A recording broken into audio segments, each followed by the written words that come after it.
theme song for my show. Said alright, just give me all the details, man. And my homie says he don't know. Well, if you're gonna pay me big bucks, cause I might should have something to say. He said, you know what I bring, I'm the customizing king, nothing else matters anyway. So is he gonna have guests? I don't know.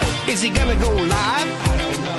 What time will it be? What will you see? I'm pretty much in the dark, but I can guarantee he'll be customizing action figures, getting paint all on his fingers. It's Art by Ackerman. It's Art by Ackerman. Tips and tricks and conversation, sharing his gift with every nation. It's Art by Ackerman. Art by Ackerman. You best get ready, cause now it's time for Art by Ackerman. All right, welcome back to another customizing studio. We will be doing some art today. We've got a few folks here with me. Got Kyle. Kyle, how you doing, sir? I'm doing fantastic. Beautiful. Got Jay here. What's up, Jay? What's up? Can you not hear me, Jay? Hello? Jay, can you hear him? Yeah, what's up? Can you hear me now? Oh, yep, we got you. I might have to reset my Wi-Fi. Okay. And we got Carlo here. What's up, Carlo? What's up, guys? How you doing? You doing good? I'm good. Yeah. In Legion's Con mode now that CarverCon's done. No, we're in StatueCon mode. That's next week. Oh, that's right. You got StatueCon. Looks like Jay's working on some Pride shields. We'll take a look at that in a second. Let's see who we've got in. I don't know if you can hear me, but I'm going to go just restart my Wi-Fi really quick. Okay. Let's see. We've got J-Mac out there. Welcome, J-Mac. We've got Larry's Geeky World. We've got Dub3 here, so everybody watch their mouth. Don't be talking shit about Dub. And then we got Darla Ackerman, and I know her, but she's not here. She's downstairs. So, all right. Let's see what we're working on. I'll go ahead and start. Let me embiggen myself. So I've been working on this Joker, which is almost complete. I've got him put back together, but I got to do some touch-up work on his whatchamajig handkerchief there. And that's really, I really think that's it for him. And then he'll be ready to go. I can start working on his goons. So pretty happy with that one, but that one's almost complete. Did finish my Frostmourne sword for Lich King, but it's in the other room. But I'll be posting pictures of that on Instagram later. I will be trying to do some work, hopefully, on these Converse, see if I can get those finished so I can get my Skater Punk skeleton done.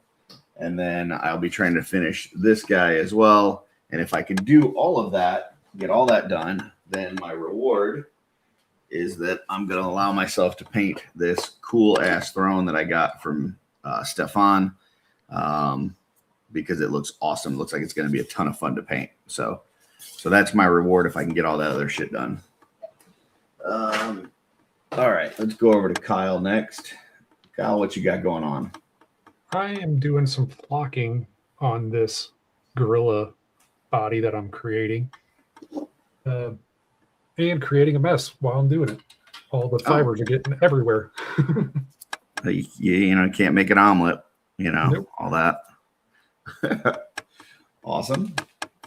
We'll go over to Carlo then. Carlo, what you got going on? Some statue stuff, huh? Yeah, so we are in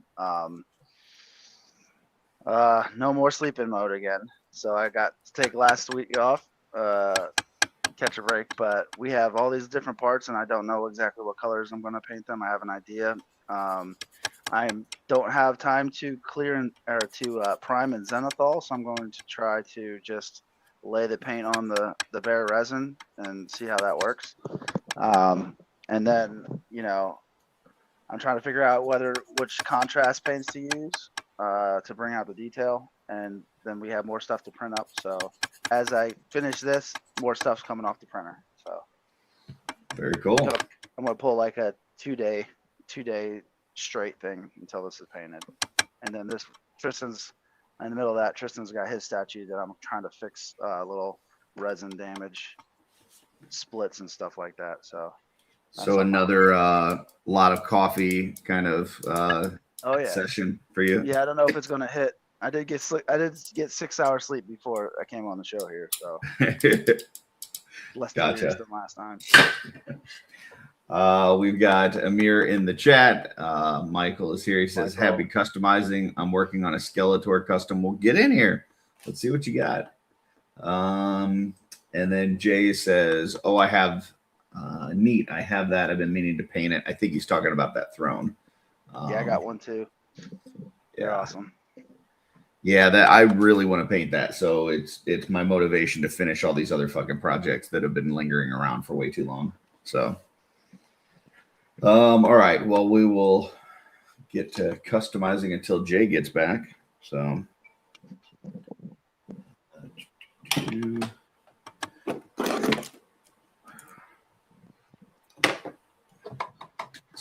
Carlo, how was your guys' CarverCon? No, it was great. You know, it wasn't long enough though, because it's like second day I usually get around to see everybody's tables and whatnot. And this time I feel like I was at the table the whole time. I didn't get to check out the booths. So I'm glad everybody took the pictures and stuff. I can see some of the stuff that was out there. I mean, I did breeze through when I was going to other booths. But everybody seemed to like the mine carts. I feel like what I thought it would be, which is it's too big of a thing for everybody's collections. So sorry, I just ran up the stairs. I had some minecart sales, and I got some feedback, and I feel like Legion's Con is going to be 90% minecarts. So hopefully somebody will like it and pick it up. If not, like I said before, I just kind of make the stuff for me now. So right. I'm going to develop the system, whether I go bigger or smaller. We're looking into like possible miniature, like maybe Star Wars scale, 3/4 scale, or 3.75 scale, or other things like D&D scale with them, because we're building all the parts, and you can scale that down on the table a lot better than the 1/12. Oh yeah. But as far as like seeing everybody, it was great. Jenny got to have a good conversation with Darla. I seen that going on, and the kids got to hang out with their friends. So everything worked out good for us. Got a lot of sweet pieces. Got some brushes. Got some of Jay's awesome weapons. So it was a good haul. Very cool. We do have Jay back. So Jay, what you got going on? So I have like a few different things. I'm trying to like focus on what I want to have done for Legion's Con. So I've been working on those statues that I was like you had done the throne. So I've got a Sir Valgard here. That is, I got a lot. This is a mess. So this is the Sir Valgard that I did that Super 77 like that adhesive on. Yeah. And I did a I can't think of the name of the contrast paint I used, Military and Green. The contrast paint, which is Citadel. And then for this one I have just a bunch of different parts. So this one I'm trying to get them to look like kind of mossy. So this one is like almost looks flocked. I used a very, very light green speed paint. Like this really legitimately looks flocked. Like it looks like a sculpted like bush. I'm thinking about making like a mythic I don't know, bush, I guess. And then I'm going to do some like just very pink and girly versions of characters that are either mythic or cosmic characters. So I did Ularia Spear, so I'm going to do here Lady Avrona. So I've got that. I have to dry brush this, and then I'm going to use this paint that's it'll go over pink and purple depending on how light or dark that section is. This one looks really like it's from it's like a actual plant. And then I've got these. Oh, sorry. There you go. So I don't know. But then I've got all these pride shields that I've been working on. I did a bunch of different ones. Mhm. So I'm gonna have a ton of these, and that's it. I didn't really start painting again after CarverCon right away, but then I did, and I did a lot. I guess is the end of that story. Yeah, this is. I mean, yesterday I painted on Mod Squad, but this is. I haven't really. Before that, I hadn't. Dub says CarverCon was so fun.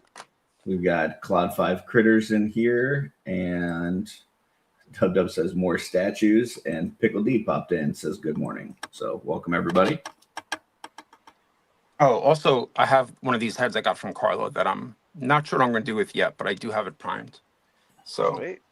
Very cool. so I want to do like some creatures. This head sculpt's amazing. And actually, I have a question for you, Yeah. Carlo.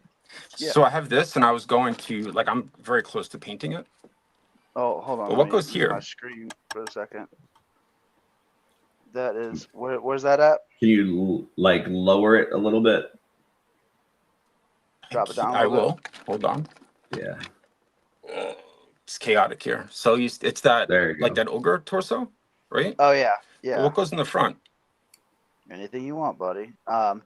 We've drilled it out for I think the original hole And was for again, little this is arms. exactly the worst. See, my Wi-Fi sucks in this one corner.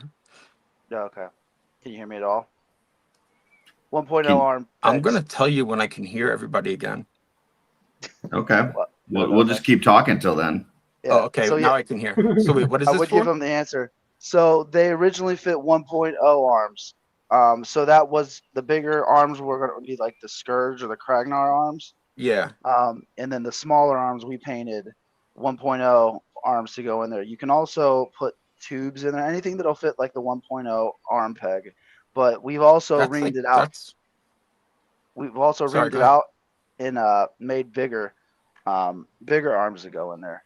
I actually have Tristan's downstairs that we had at Legion's Con. I'll go run and get it real quick to show you. Oh shit, I didn't see But- that.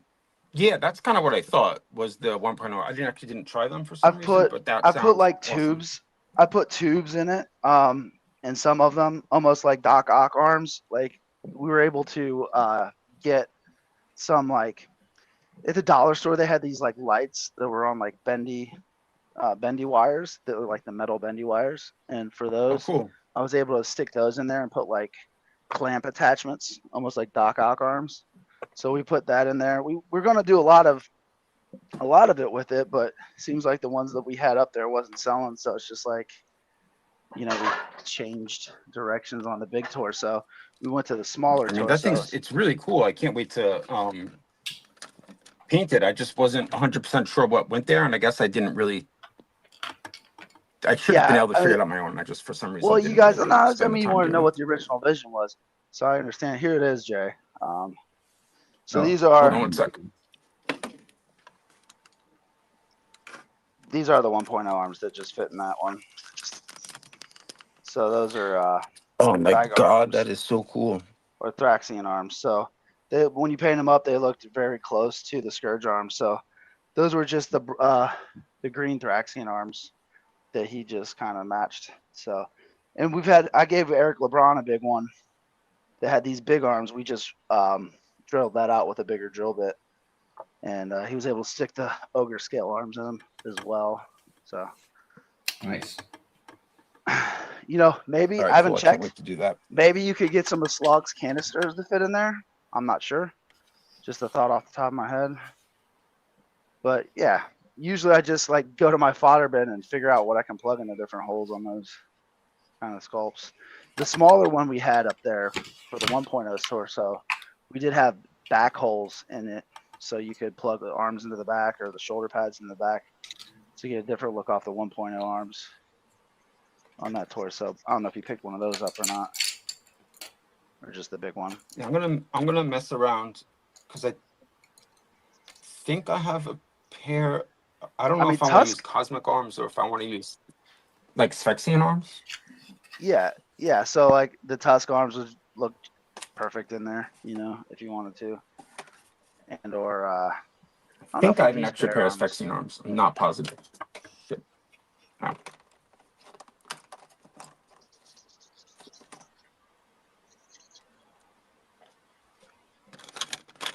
Oh, yeah, is one like more thing. unruly right now.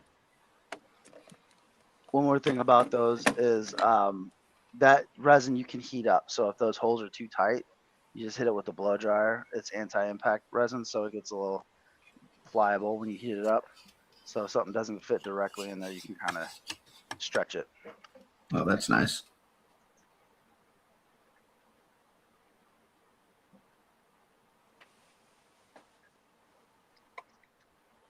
Kyle, did you have a good time there at CarverCon? Oh yeah, definitely got a lot of stuff that I needed. I'll definitely go back next year, and I'm going to have a table next year. So Yeah, I was going to ask you, you jonesing for a table now? yeah. So basically, for the rest of the year, I'm going to be building up an inventory of stuff to sell. And you better stop by and say hi to Stacy next time. Yes, I Did you miss got her? yelled at. Oh my goodness. Well, she had a bunch of people near the table constantly, and I didn't get a chance to say hi to her. How'd that excuse work out for you? Didn't work well. Yeah, no, she didn't accept that. I could definitely hear Stacy saying, "What the hell, Kyle?" Yeah, Well, she said she wasn't mad, but she was disappointed. yeah, she gave him the mom line. Yeah.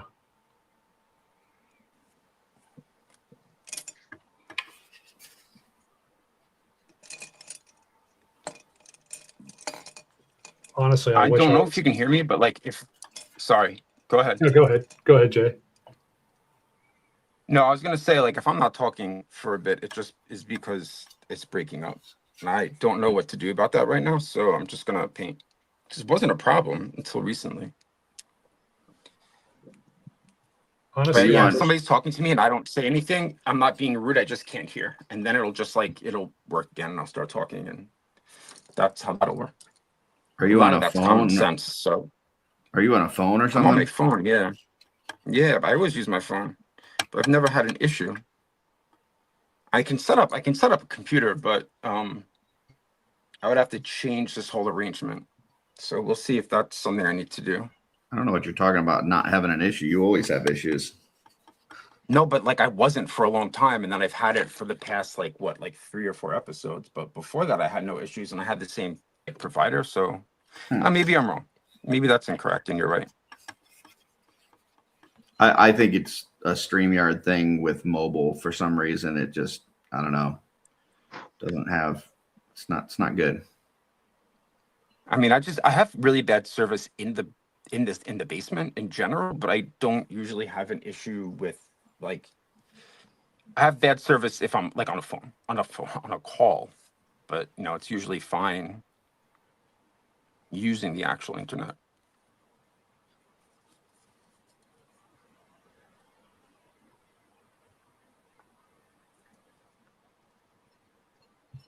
See, now I hear nothing, so.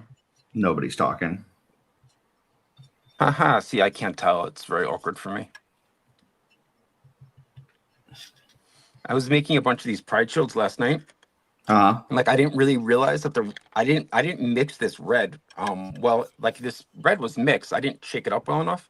So it started dripping. So I just started putting a little bit I started putting on excess of every color. And these actually, like, once I realized I could do it, these came out awesome. Looks like dripping wax. What? That one on the right looks like dripping wax.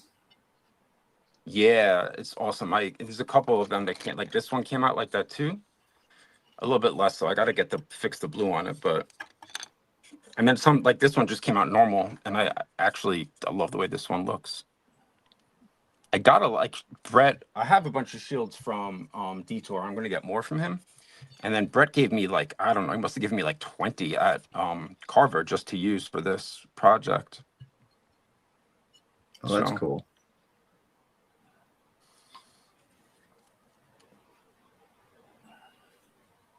I've discovered a horrible flaw in my print here. I have Oh, boy. I have all kinds of nubs inside of this little a handguard that I can't get to with sandpaper, but they're totally visible. And I'm like trying to scrape it out here.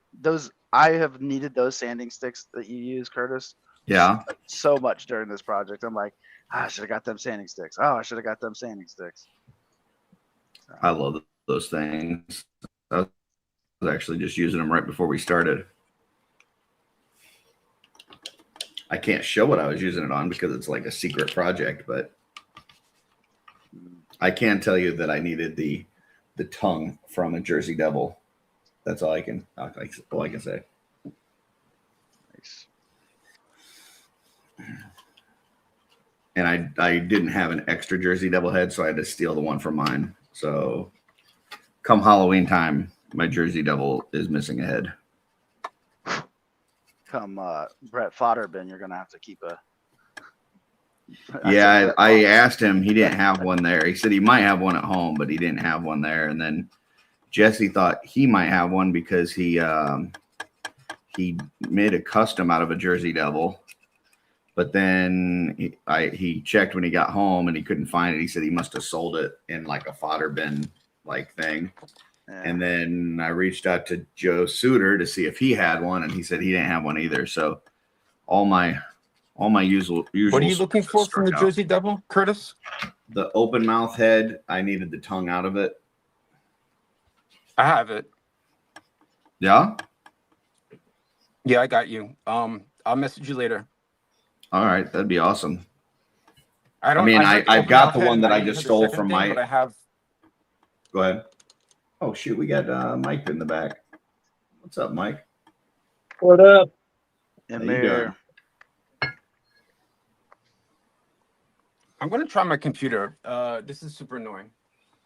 All right. I just gotta set it up because I gotta put something to mount it because it's like I want it to face a certain way, and you don't need to know all that information. I'll be right back. All right.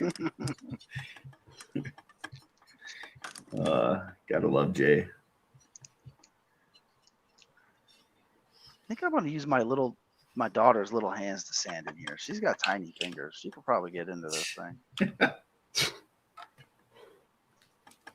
Ask her if she really loves her daddy, if she would sand this out for me.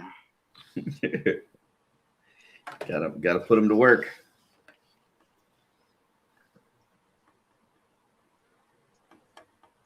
So I've been printing for like before CarverCon for this. CarverCon was basically all the FDM print for the mine cards, but every once in a while we put a part on for this. I had a waist piece that goes on this girl that failed 4 times, and it's a big piece. It's bigger than an ogre torso. So it was not solid, but it was pretty solid. Like we couldn't hollow it out too much because it held the weight of the statue. And the thing failed on me 4 times, and then I switched out the FEP sheet, and it's still like my printer's still fighting me on successful prints. So I'm actually printing it up on the FDM printer, which is a no-no for giant statues because people are very particular in that community about quality and detail because they're paying obviously so much for the things, which this isn't going to be sold. This is just going to be a prototype for us. But yeah, so I'm printing it out currently out of the FDM. So that's going to finish mid-show. So I'll be able to assemble the body for like the first time on the show here, minus the head and the arms. One arm. I have the other arm right here. But pretty exciting. Pretty pumped up about it, but we're running out of time like always. So these parts will end up being some of our Legions Con parts that we bring to the show. Nobody's really done Pirate Legions yet, so figure to take a stab at that. I know some people have some heads and things like that, but And all because Brad and Mike decided to do a street team at StatueCon. that's all it was. It's all Mike's doing. Well, it's all Jeremy and Brad. I was just along for the ride. Yeah. That was a good time. We missed it last year. because Tristan has a fair. Like he's doing a fair this week, with my brother-in-law. So he had to miss it last year, but this year we're gonna present, so can't miss it this year. Oh, Statue Con? Yeah, we're going back in August. So we you have- went back last year? No, we were supposed to, but Oh. we Tristan had some stuff come up, so he Gotcha. couldn't do it. But this year we talked to Marcos, and he's letting us put some stuff out there. So No, that is awesome. different community, different thing. You know, before we got into Legions, you know, I was, you know, oogling over the sideshow statues and all that stuff, and never pulled the trigger on one until the Aether one came out this year. So that was like one of my big purchases this year. I haven't heard anything on that. I'm hoping everything's still going good. They took my pre-order money. So did Jeremy ever address that on any shows, Curtis? I haven't heard anything, but I don't know what the ETA was supposed to be on those. Yeah, I heard it was supposed to, like, the actual statue was supposed to be produced this year, and they were going to put the other ones up for pre-order, but I haven't heard anything on the socials about it. So, but yeah, so I finally bought one of those big statues. I'm hoping for it to come.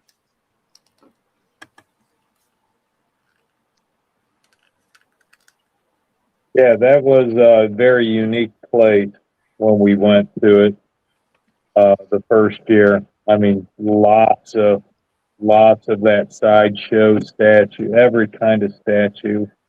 And the sideshow guys were really nice. Yeah. Yeah, they're pretty cool. I seen the one guy came to Legions Con this year. I don't know if you've seen him, Well, I saw the booth. yeah, the booth. I can't do it. It's too much. And I don't necessarily have the room. Now, if they make a scapular, I'll get several of those. Several. That's it. You gotta Yeah. have a scapular in your bathroom so you can hang I out might with them. even get an app if they come out with an app. Okay. But I can't do that. I can spend the money on a whole wave of figures that I can customize. You know, Yeah, stuff like that. it's 100% a different community, and you know, just like with the role play, obviously the role play game seems like it's expanding them quite a bit to new fans, new audience. So It makes sense that they went with like the Dark Four first because of the story. Like the Dark Four makes sense. yeah, But for me, it was like, if I commit to the Aether, I got to commit to all four of them. And I don't Yeah. know that I can commit the space and the money to all four. Whereas if, like, let's say they would have put out, you know, one of the figure obscures, like if they did Headless Horseman or something, right? yeah. Like I would have been 100% in, because you could just get one. And when the next one comes out, you could just decide, I don't need that, right? But yeah. how do you just get Aether and not get the other three? So Yeah. Well, another thing with that is it would be, I mean, I think it's a double-edged sword because it would be more appealing to non-Legions collectors if it was like a Headless Horseman or you right. know, a Red Death or whatever it might be, and it would have more mass appeal. But again, they're trying to get their flagship line. They got to go with their flagship, their flagship line, I feel. Yeah, I get the choice. I just, for me, it kind of put me in a situation where it was like all in or nothing, and I couldn't make the all in decision, so it ended up being nothing. I mean, when it got me super afraid because like they were talking about releasing all four of them in this calendar year, or like one get delivered and one get pre-ordered, or the rest get pre-ordered. I'm just like, yeah, that's a lot all at once. They were a decent price for those statues. I mean, those things run up to $3,000 for some of them. So I like the scale that they did on it, and it's actually this girl that I'm working on will be bigger, I think, than the Aether statue. not counting his base because he has that big base. But yeah, going smaller and keeping it under $1,000, I think was the right move. But you just got to see if the audience is there for it. So is Aether still up for pre-order? I haven't checked in on it for a while. You could probably find it on like Big Bad or something like that. I think they have some of those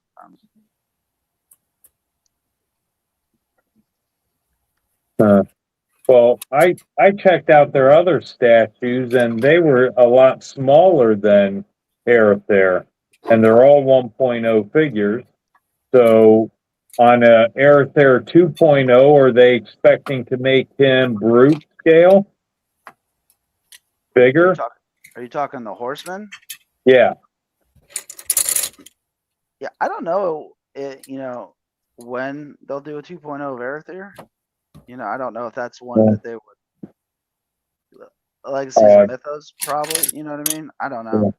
I think they'll definitely do a 2.0 on Aether, but he's just so much bigger than Necronominus and Popsis, and that kind of soured me on it too. But the sculpts were beautiful. Are you talking the statue? Statues, yeah. Okay. Yeah, as far as scale goes, that's something that I can be, I can go either way with it. I know for the figures they had to use it for the same size because of parts reuse and all that compatibility. But like the Beastman they did in 2000X was a lot bigger, and like I wasn't upset about that. But I see what you're saying. Well, they can't make him too big because how's he gonna fit on Aethon? No, Right around on the horse. So that's something to think about. I guess a brute scale guy can sit up on a horse, a mythic horse. I would think.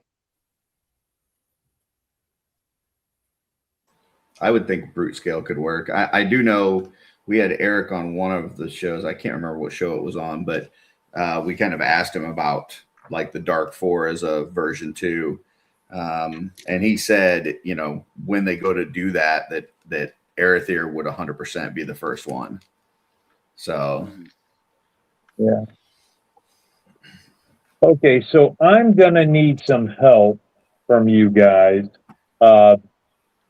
So in doing this Skeletor custom, I got the Havoc staff, I got his loin, and that required cutting and gluing on both. But I'm going to be, at some point here, going into trying to put the skull into a Valak hood. Now, that's beyond my skill right now. What Dremels do you guys use so I can shave down the head to fit it into a Valak hood? And have you guys done that before? I have. I did a bunch of skulls for Brett that we put into hoods. And the best thing to do is just pull out a Valak head and kind of look at it because there's like a key notch system. Yeah. And try to replicate that on the skull. You definitely have to shave down like the sides and you have to cut out a lot of the top. And then you just want to try to recreate that same kind of key as much as possible. And then from there, you just glue it in. So, yeah. But it's a lot of just like, you don't want to take off too much too fast. So you want to take off a little bit, try it out, take off a little bit more, try it out, and just kind of keep doing that until you get to the point where you're ready to glue it in. So what Dremels do you guys use?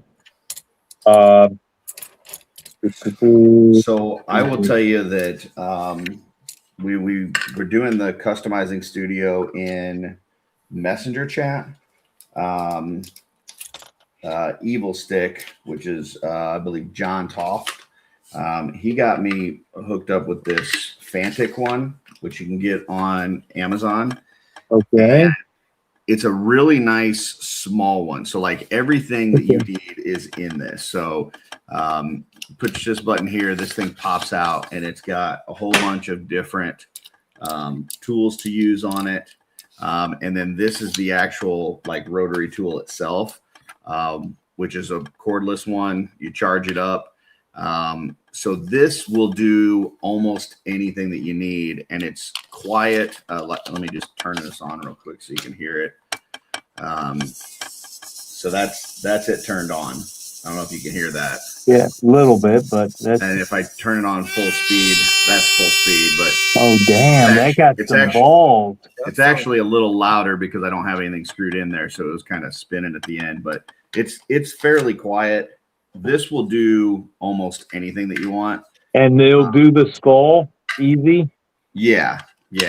But Mike, I the other also thing have another one, which is right here. What happened to my green cloth?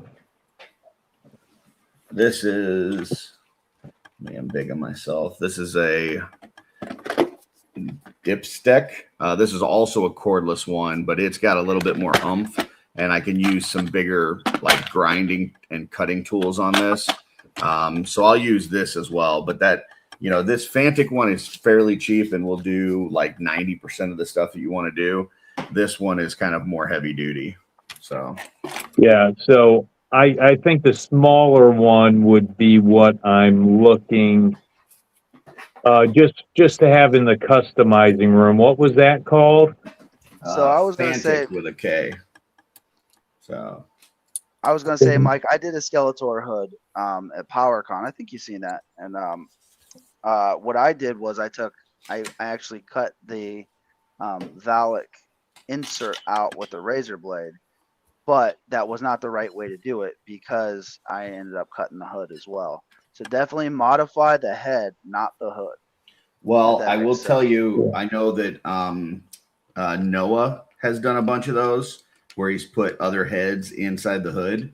And because I asked him when I was getting ready to do it for Brett, and he does it what I would consider to be an easy way, but maybe not the best way. I don't know. What he does is he actually takes like the Valak head and slices the face off the front of the insert, and then glues the face of the other one that he's trying to use onto that key.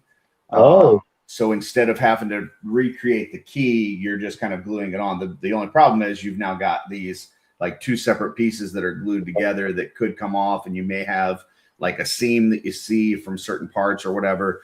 But that would definitely be the easiest way to do it. Okay. The way that I did it, you're actually creating a key in the head, so it's probably going to last longer and not have as many seam issues, but it's going to be a lot more difficult to get it to work. So Okay. Another thing you could try, Mike, is you could heat the head up with a blow dryer really hot and get a fresh razor blade and just slightly cut into that. I know the stuff will cut better that way if you don't want to get involved with the whole Dremel tool aspect of it. Because with the Dremel tool, a lot of times it can chunk it up pretty good. If you got the wrong bit on there, it can like be pretty aggressive. Well, I'm going to use several non-scaphoid skulls first in practice when I'm using the Dremel. But I had in mind taking the X-Acto knife, heating up the head really good and making cuts, lines deep, making it easier for the Dremel, for me to line up the Dremel Yeah. and stuff like that. I took a Sharpie, and Okay. what I did was so like I took a look at the Valak head, and I looked at like how far back on the head each of the different spots were, and so I just took a Sharpie, and on the head the skulls that I was putting in the hoods for Brett, I drew lines on kind of where the template was. I just kind of drew on it, and then that's where I knew where to cut. So Okay. because And you none of that just did stuff is that going by to be eye. seen. What's that? You just did that by eye, by looking at the Valak head, holding Yeah. it up to the skull, and okay. Yeah, and then I, like I said, I would take a little bit out, check it, take a little bit more, check it, you know, oh, I need a little bit more off the back end, or I need to go a little bit deeper on the keyhole, or, you know, whatever it was. So So just if kind you of kept want messing around until I got it. And once I had the pattern, I whipped out like 8 of them within like 30 minutes. It was, you know, okay. it's about amount of trying to figure out like what that key pattern is. And once you get it, then it's no problem. Okay. Do you want to embiggen me and I can do a shout out to Darla? Sure. Okay. So at CarverCon, I don't know how this is going to translate to. So I got the Darla cake, and you guys were good enough to hook me up Friday night so I could get one of the black and purple. And it is absolutely gorgeous on the Skeletor here. So what I'm doing is a scaphoid skull. I'll paint that up. I got the orc feet and hands that I'll have to paint up. And of course, I got the Vallejo paint. Carlo, I got it in there. What was that called again? The Vallejo paint for the Zazar body? Oh man, I can't remember. I forget, but it is like a perfect match. So there's the Havoc staff, if you guys can see it. Oh, that came out good. Oh boy, did it ever. And I'm trying to, can you see the back of it there? Yeah. So basically what I did is I took that little female 2.0 like Poxus figure, her staff, God, what was her? She's Ray Taylor or whatever. Thrace. Yeah, Thrace. And I took the Belualith skull, Chimera skull, and I heated up the skull, bent the horns down in a downward motion, and kind of held it there for a day. And they are not moving. They're bent down nice. If I can see if we can. They're bent down now, and I had to cut the lower plastic off the lower part of the jaw, and the staff fit in there really nice to where it looks like there's a globe now in the back of the skull where the neck port goes in. And it's actually the color of Skeletor's body. So that was cool. I painted the horns black. I painted the staff, black. I just have to find a matching purple metallic color to the armory. Purple armory. Do you guys have anything? Any color match on that? I don't. No. Okay. I'm gonna have to kind of check out the Purple Gang group. Yeah. They might have something in there. So I'll have to, or I can always ask Vasapolo too. I'm sure he would help me. Joe. So, but yeah, I'd like to hit the middle of the staff then where I got it. And I don't know if the colors are coming out, but it's that gunmetal gray. I would like to have it purple, metallic purple. And then you have the black there, the black at bottom. And of course you have the ram skull there for the Havoc staff. Yeah, that's really cool, man. Yeah, it's going to come out nice. My goal is I got the He-Man done.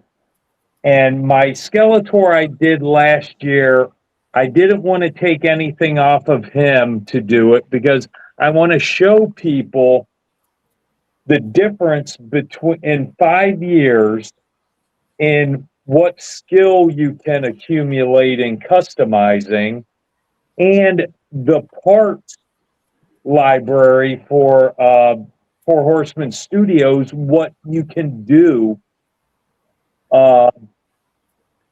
with the years, with skill and with the parts library, how much better you can make customs.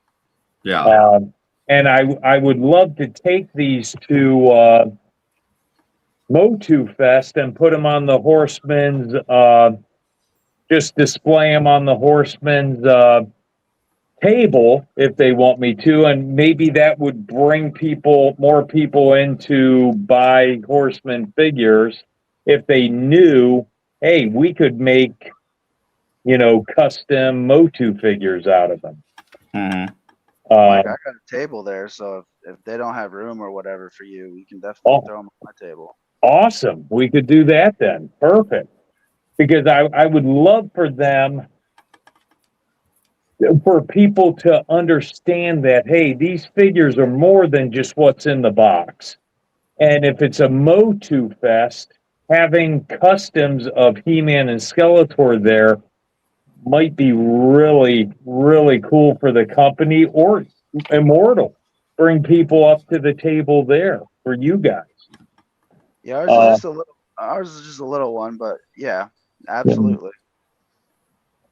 I don't know where we're gonna be. The Horsemen have like an official booth. We just have we might just be at the table out in the hallway, but yeah, for sure, buddy. If you got something done and you need a place to put it, bring them on. Nice. Thank you. I appreciate that. Brad and I last night, we just got our room for Saturday night, so we're gonna be there all day Saturday and all day Sunday. Just checking it out. Is it a 2-day? Is it a 2-day con? Yeah. Is it, oh. Okay. What's up? I should have been aware of that. Yeah, I haven't not booked my room yet, so. There was on the site we went. There was like 5 rooms left. Of course, we have to have the double bed. I don't do the king size jump in bed with me thing. I can't do that. I'd never sleep. Because on the lair, regardless of what Brad said the one night, we don't like penises. We don't. Good to know. So That's not what I heard from him. Yeah, I appreciate that, Carlo. That I'll definitely bring these down. This is Skeletor custom. I want to really do it right, so I'll be working on this thing the next month to get everything right on him. And it's night and day between the first one I did, and it's a shout out to the Horsemen putting out the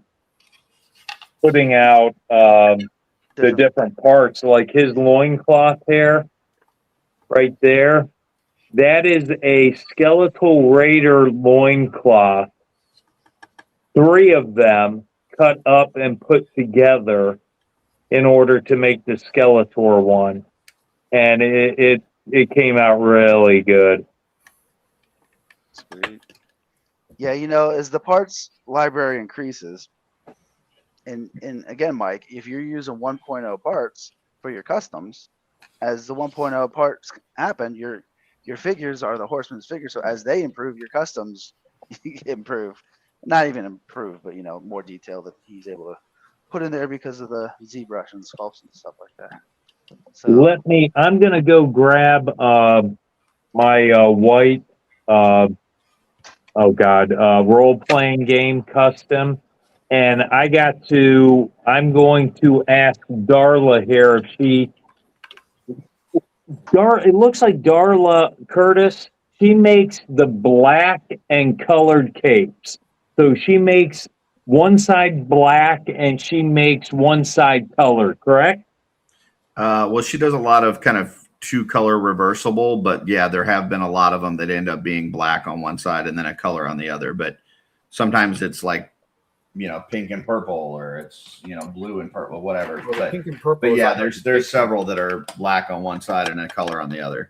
So her capes are phenomenal. I haven't seen a cape come out yet that's better than hers. Does she have in plans on making a black and white cape? Black one side, white on the other. She might. I know that she was talking about doing some white and red. So I know she just bought some white. So I don't know why a black and white wouldn't be possible. Well, if she does black and white, I will be buying several off of her because that my custom, I'll go grab it here. I'm gonna show this real quick. Well, I'll wait till Mike gets back so I can show him. I gotta get more of those capes. I never got back to you about that one, but Darla did say that that's now called the J cape, the magenta nice. purple one. Oh yeah. Take a look at this, Mike. This is a Man at Arms that I put together with no paint. This is just wow. So that is just all horseman parts. That's There's all no horseman paint. parts, no paint. So that's cosmic and no, that's all cosmic. No, it's cosmic and mythic. Mythic, This is yeah. like the green for the legs and arm. I use the orc from the game, the War of the Aether Blade. I've got some Tusk, the heavy gunner parts. I've got one of the pauldrons from Attila, the head from Gideon. So that's really creative there. Wow. But this is just kind of to go with what you were saying, like the more that the library improves, like you can do shit like this and you don't even have to paint. So, but yeah, this is just one I keep on my desk. Well, what I can't understand with the horseman, if you want to embiggen me real quick, Sure. and then I'll shut up here. So I did this custom, and I grabbed the headhunter cape to put on. It doesn't look right on it because of the front. And of course, I believe I had to put holes in the back. I had to put holes in the back for the pauldrons to go through. But this gauge is a lot better for a horseman cape. I don't understand why they can't get the gauge right for their capes so they look like they're flowing. You look at Darla's cape and it's phenomenal. But this would be the figure where I would need the white and black Darla cape, and I would get several of them. So if you could just pass that on to her. Well, she already put in the comments here. She said, I'll add black and white to my Legions Con list. Oh, awesome. That is freaking awesome. I'm telling you, your wife's capes are freaking amazing. I mean, if you look at this Skeletor, oh my God, how it flows. And I could put it in any way I wanted to. If I want to do it justice here, so you see it flowing. Yeah, I mean, there's a lot of great folks out there doing soft goods, and a lot of great stuff. The one thing that I will say for Darla is that I will put up against anybody is the wire that she uses, and it's not always the same one. Like she will, depending on if it's like a hooded cloak or if it's got something else going on. Sometimes if you've got heavier material, you've got to make the wire a little bit heavier, or sometimes in a certain spot, you got to make it a little bit lighter. But she always gets the wire, in my opinion, perfectly to where you can pose it and just get them in really good shapes and things like that. So I'll say this about Darla's capes. I made hundreds of customs just with Legions parts. Just like even in the past, probably since just last year, probably did over 100. So in all that time, I've never made a figure based around like matching it to something and like a actual character idea based on anything ever other than a cape of hers last year. And I did it again this year. And then, at Legions Con last year, Trevor, who at that time I had never spoken to, I walked over to his table and he's like, did you see one of Darla's capes? Because that'd be perfect on your customs, which is also the first time, and I think only time, that somebody had seen something and linked it to my style. So, which I guess is a little bit separate, but like those capes, they're amazing. And the difference between the selection and the colors that she uses is also, I think, really incredible. But I mean, she even had pink. She had pink there, and it looked beautiful. I have one of those, and I have the magenta and purple one, which is, I wanted to ask her to make a magenta and purple one last year, but I'd only met her like for a little bit. And also I didn't think she would because I kind of wasn't sure if anybody would want it, but like I might, you know, it got named after me, she said. So like I feel really proud of it. Nice. She said they call it cape, and I'm pretty I gotta get one, so. Michael in the chat said, hang on, what's the black and white cape look like? Well, it doesn't exist yet. So Casper just brought it up. Darla said she will add it to the list. So it does not exist yet. So, but it will look black on one side and white on the other. So yes. Did you guys sell out of all of Darla's capes at CarverCon? No, we didn't sell out. I think we sold about 3/4 of what we brought, which was crazy because she brought a ton. Like I think we had like 130, and I think we came home with like maybe 30. Oh my God, that I can see that because they're just so damn good. She's gonna go right through them at Legion's Con. And your She sold out at Legion's paintbrushes. Con last year, right? Did you sell a lot of your paintbrushes? I probably sold 60 or 70 sets. So yeah, pretty good. Wow. Yeah, those are going to be hot ticket items at Legion's Con. And when I went past Immortal, what your guys is, I can't. You guys were selling for $50 a minecart and tracks. How many did you guys sell there? Because that's going to be a hot ticket item. You'd think. We sold one. But I traded a lot of them away for some good stuff. So Okay. Gotcha. That was a preview.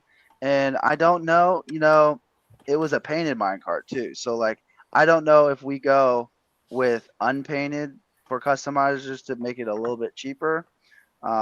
It's still we're just testing it out, trying to figure what.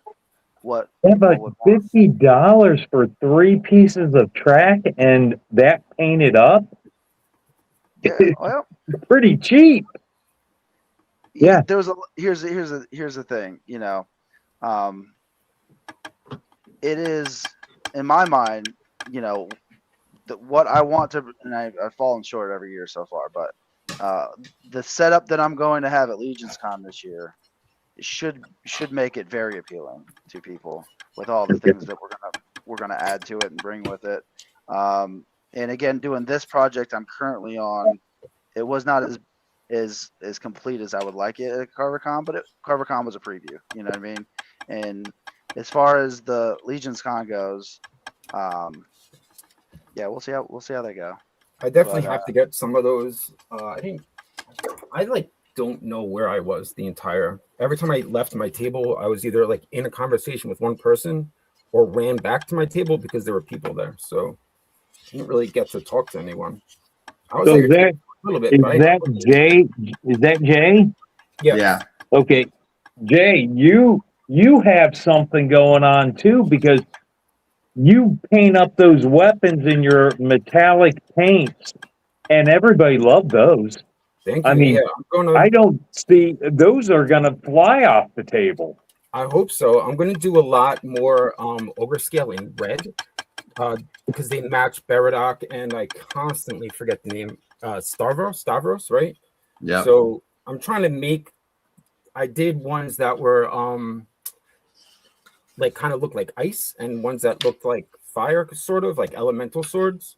So I'm trying to do things that, I have a bunch of stuff that's like synthwave and pink, and people did buy those. Like some people did get like some of the pink weapons, but I'm going to do stuff that also, it's going to appeal to a lot of different, collectors or whatever. So hopefully that works out. But yeah, I made a lot, so I still had a ton left. I was like giving them away. I meant to give more out, but I kind of was a little distracted. But those, I made most of my money off those.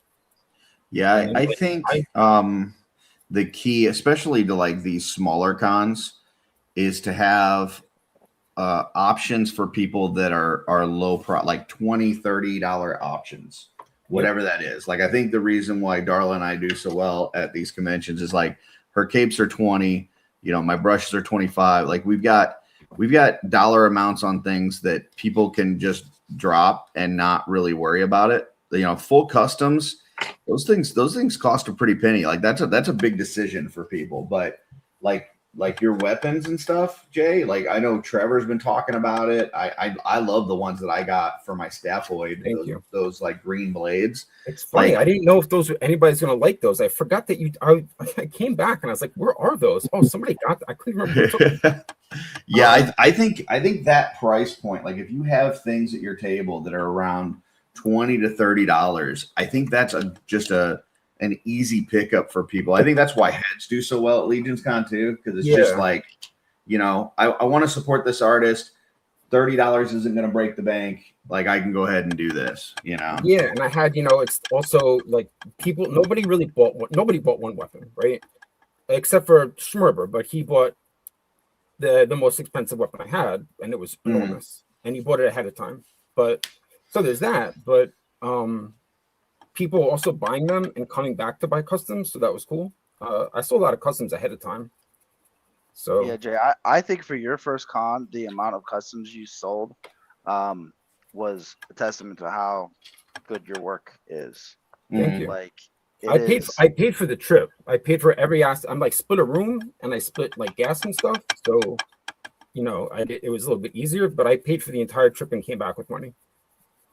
That's great. Especially for a first time convention, that's awesome.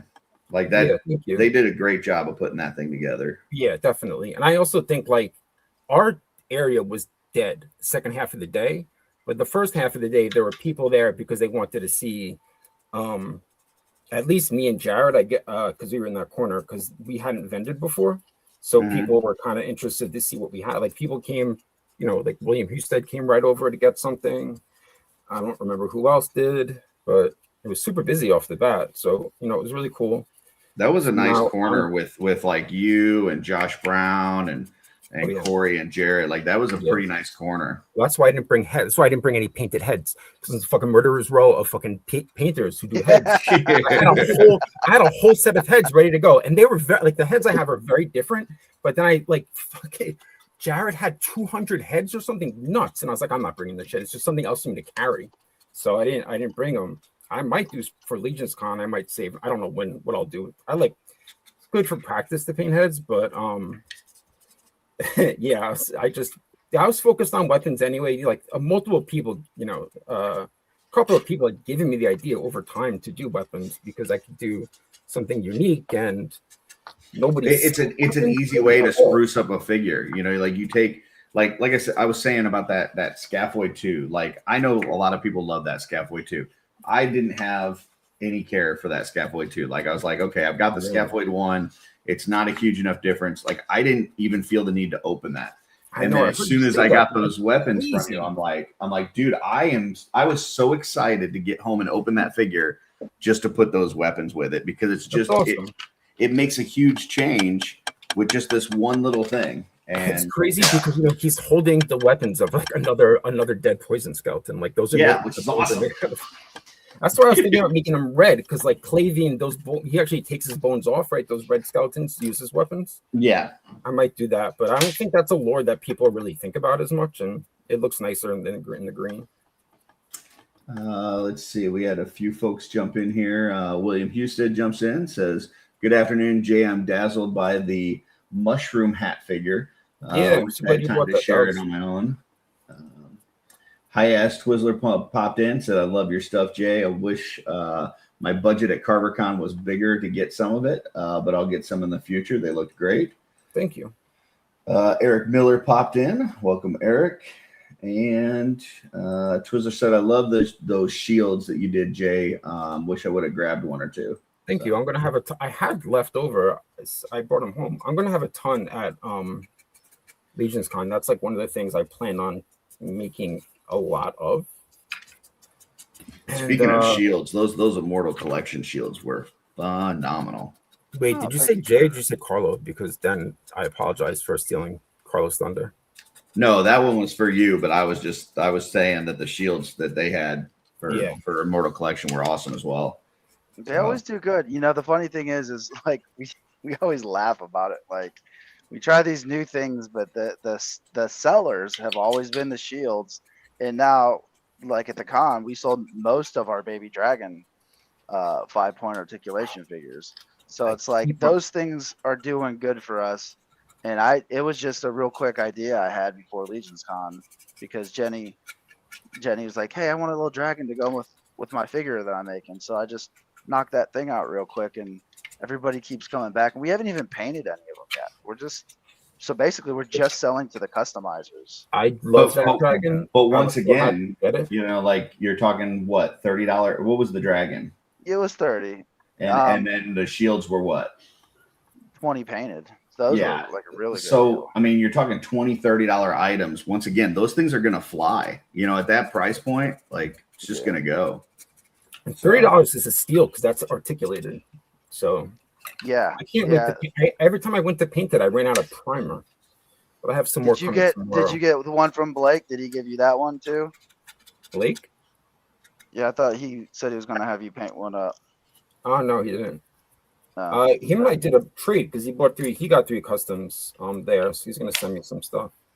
Okay. But what you're saying about like the same things always selling, I always sell the stuff that is that green, like kind of like what I was doing the Doomslayers, anything in that color, Mhm. and bugs. Every Yeah, time I painted It was of those, it was they're funny gone. because Trevor and Blake were both on Off-World on Friday, and they were both showing their green ones that they had gotten from you. Funny. And like Blake's like, that's the one that your thing goes with my guy, and Trevor goes, not anymore. Trevor also, yeah, Trevor has a Doomslayer. I have the Velocipede that Steph also painted like that. Yeah. So I don't, I didn't sell that. I kind of was hoping I would. I'm gonna make. I've got a Doom. I'm gonna make that's like so. I'm gonna bring a book. I'm sorry, I had a lot of thoughts at once. I'm gonna make some of those. I'm gonna do a lot of these statues because I think that they're super unique, and this is something that also can. So it's like, you know, people are gonna come by my table and they're gonna get stuff if they're into something a little bit weird, and people are just going to look at it and be interested but not want some of those things in their collection. But these statues are going to fit in anywhere, and they're a pain in the fucking ass, but you know, they're coming out really cool. But you know, Curtis, because you did the throne.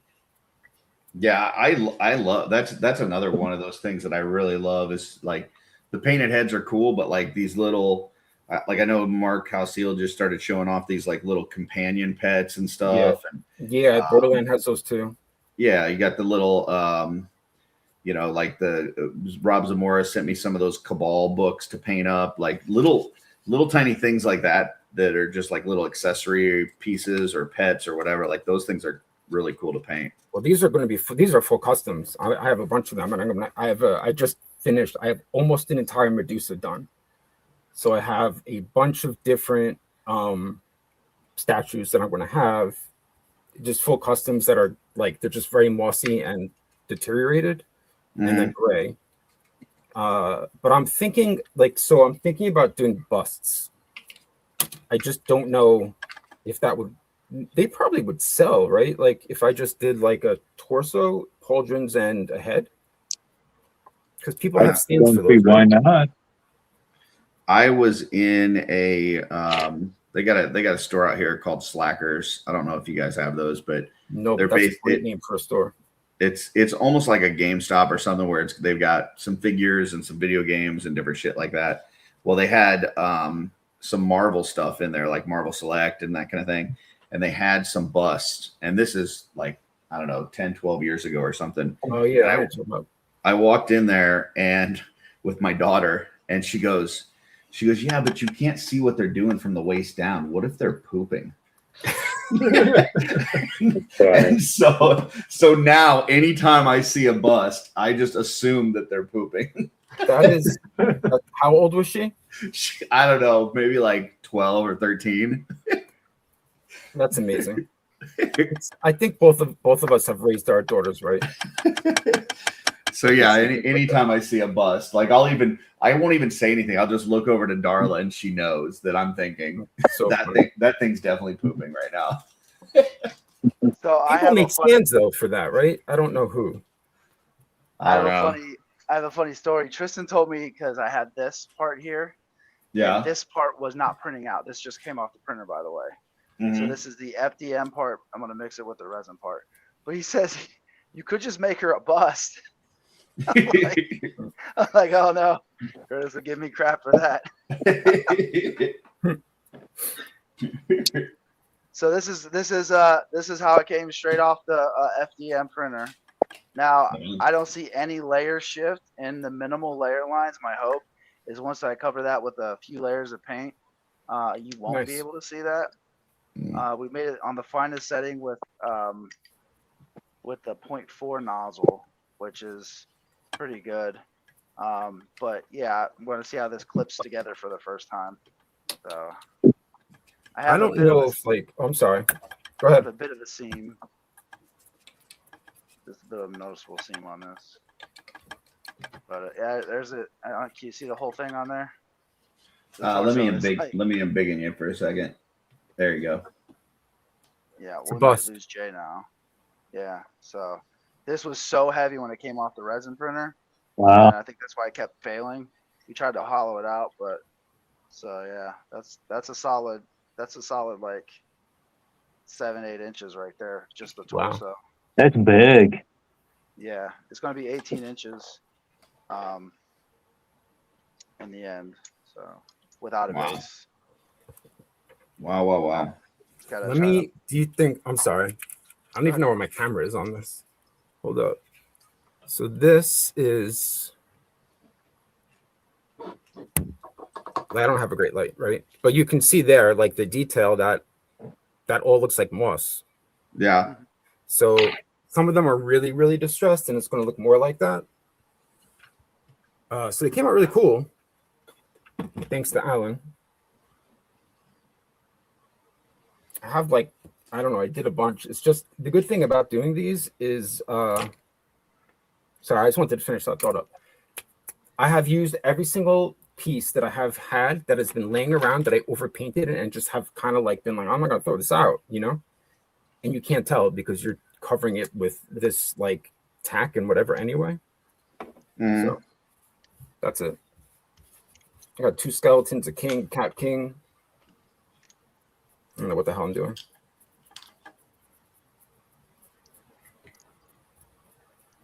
That's it, guys. That's cool. The crazy thing is I sculpted lace into her underwear. So they're like bloomers.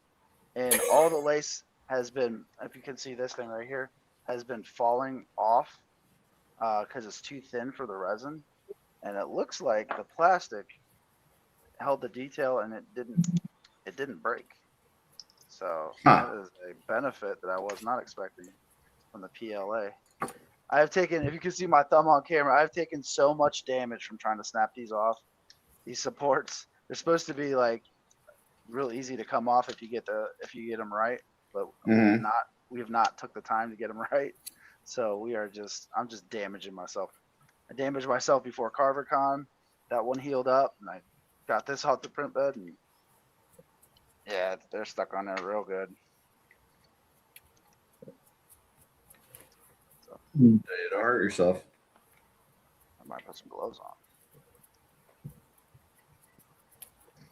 So what about action figure dude? His table was really good. Yeah. Yeah, he had that Snake Mountain one that was really cool. He had some like bangers. He had that female Boba Fett. Yeah, I like had that a lot. the little fuzzy moth. Everything. Yeah, Snake Mountain. Did he have a Castle Grayskull or? Oh no, he had a Web Storm.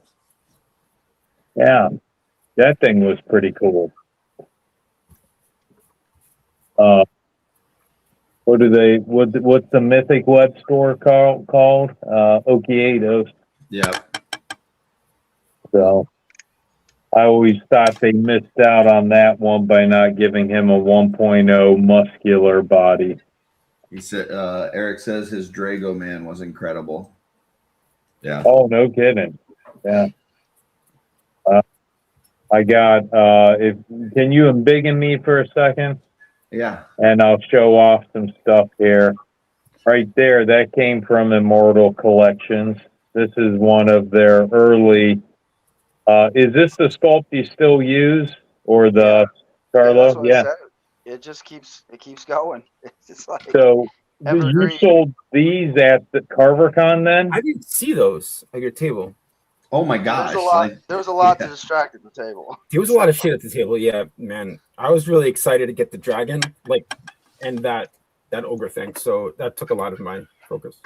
Sorry. So that's scaphoid colors right there. So I have this with my scaphoid. I liked that Right. one, but this one, that is phenomenal. I love this.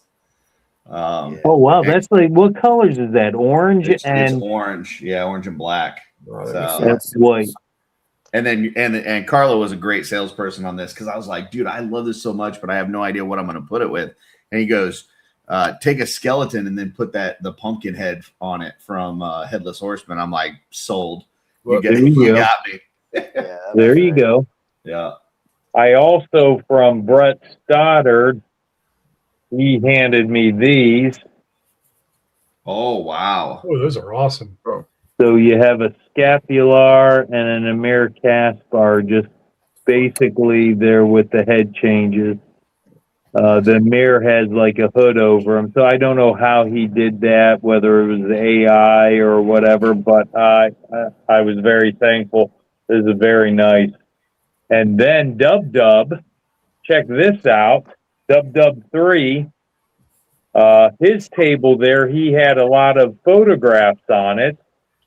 And Trevor comes up to me and hands me this photo. And he says, "This is yours. This is from Dub. So check this out. I didn't get to thank Wow. Dub personally. So I'm going to do it right here on this. Look at that thing. Is he on right now? The best thing He I got was on also earlier. I from don't know if he's still on, but he the was on best earlier. thing I got at Carver was from him, but let me go get it. Yeah, this is what a photo.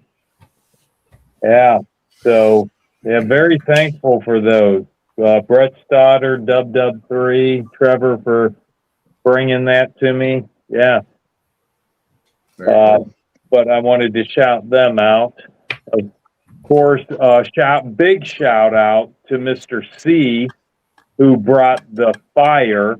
Mhm. I waited a little too long on one dio, didn't get it, but I got two other dios that I wanted. And I'm telling you, Mr. C, if you're out there, those Billy dios that you made for Brett Stoddard, dude, if you make more of those, you got my money. Oh my God, were those nice. To photograph figures in, those would be perfect. Yeah. I hope he comes back to CarverCon, and I hope at some point he wants to come to Legion's Con. He definitely will be back at CarverCon. I don't know that he'll be at Legion's Con for a couple reasons. Number one, it took 6 months of working basically nonstop to have enough for CarverCon. So trying to do that for Legion's Con too, he wouldn't be able to. But he also said that time of year he's got like some other stuff going on, I think with like work and stuff, to where he can't make it work. Gotcha. And my big concern with him is that, I know he wanted to have a good showing at CarverCon and really wanted to do right by the lens and stuff, but he also, said that towards the end, like getting towards CarverCon, it was so much work that he was putting into it that he was not really having fun with it. So he needs to, find that balance of making sure that you're not making a job of it. You still want it to be fun, So he sold everything, didn't he? Yeah, he sold everything he bought. He had a bunch of stuff that was already pre-sold before that he started, but he sold everything that he brought with him, either sold or traded. That is awesome, man. Yeah. Did Trevor get that big arch? Yeah, he ended up getting it. He marked it down towards the end, and then once Trevor saw that it was marked down, he was like, "Well, I can't not get it now." So Nice, yeah, nice. I screwed up. Well, here, I can show you one of the diodes I got off of him. And I don't know if you guys can see it there. You guys, yeah, that's cool. there was a light colored one that I wanted to get for this side of the room. If you can see, I got the mirror on a, oh God, why can't I think of, a Chris's, what's Chris's, Crash Box Customs. Crash Box. So I wanted to have that other one for the mirror like I do the scapular here. But Dub had bought it. Dub. So I waited too long. I should have. It's when you see something you like, you buy it right then and there. Yep. Yeah. You So- just do. This is the coolest thing that I have gotten almost as a. This is probably the coolest thing I've gotten as a collector. The first thing, probably the first thing that happened was Dub came over, and this is a picture that he took of a custom that I made him. Oh wow! That's And he cool. just dropped off. This is actually the first factory custom I made. And I didn't even expect it because I didn't know what he was bringing. I didn't expect that he would get this printed out. And I got to put it up over here, but I haven't figured out where the best spot is. I got to move some of these posters around. But yeah, I was so incredibly happy to get it. It was such a blur at that point. I don't even know if I gave him anything. I guess he got some stuff from me. I gave a bunch of stuff to his son, Noah. That's a good kid, Noah. Yeah. Yeah. They had when they were driving with G, they just got into Ohio and something happened on the underneath his car. Yep. Something happened with the chassis down there. Yeah. He was just driving with something that had fallen off until he got there because he didn't have any choice. I don't remember how he got it fixed. G's a nut. Love that guy. Yeah, G's great. G told this really long story that was a ghost story. Very long. Terrence kept on interrupting him and asking clarifying questions, which was like, Which didn't need to happen. please stop. Right? Like everybody told him to stop, so I didn't have to do it. But yeah. And then but it didn't end with a joke. It was like a real story. And then I'm outside with Freaks and his friend, and he starts telling another story, and he just ends it with some line that I don't fucking know what he said. And then he's like, Google it, look it up. And I was like, it occurred to me it was very clearly not a story, kind of early on. So I just stood around. They look it up, and it's like, it's a quote from Supernatural. Nice. But he just flipped this very, very long story that he told everybody to later on people who didn't know him very well and were going to believe whatever he said into just nonsense. I appreciate that so much. That's a skill. My dad was like that. I try to do that, if I. Oh yeah, G is a master bullshitter. He will tell you the biggest fucking tale that he just created off the top of his head and do it 100% straight faced. Yep. Yeah, he was telling an emotional story at the table. I still don't know if that was real or not. If it wasn't, he triggered some real acting right there.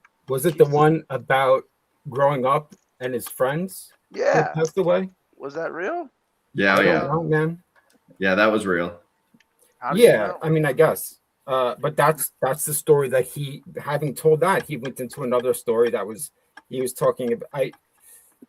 Well, that's the brilliance, is that he can seamlessly go from a bullshit story to an earnest story, and you don't know the difference. But it was hours later.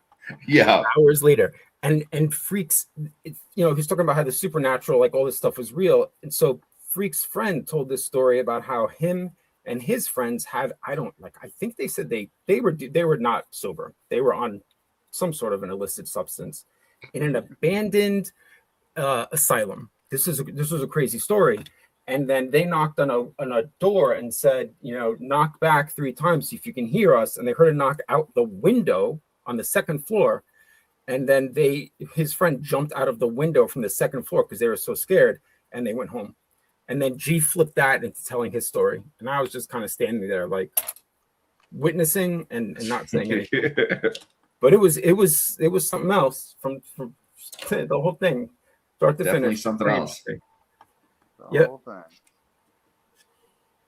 Okay, I think this guy's done. One guy Beautiful. down. Just need to Mr. Super clear the hell out of him because these things are super tacky.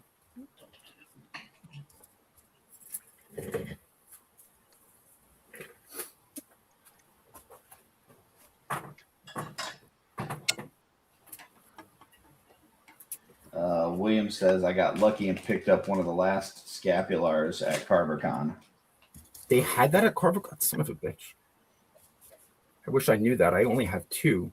Your I'm gonna brother's see all the over few the figures I place. have on display and not customized. I only have 1 for customized. I haven't even figured out what to do with it yet. Fucking Carlo trying to start up shit. Listen, I had to hold back when we were talking about what's his face, Okiedos. Yeah. You mean the Okiedos that can beat up Brad? That's right.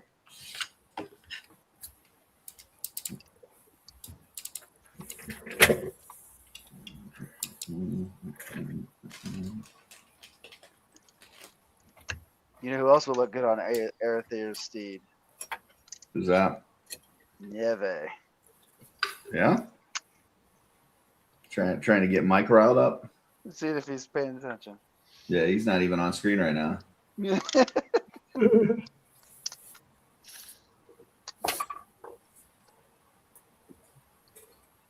That's one of the figures I got from Blake that I have a plan for.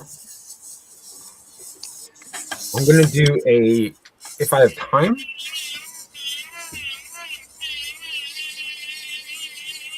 Oh, that's Yeah. normal. It That sounds like a confused, little. that It sounds like a confused little me. bee screaming. I thought that somebody had something tuned into like a radio station from the 1950s. I'm gonna do like a cybernetic House of the Noble Bear. I got both the dwarves and Atlas and Neve plan, I think.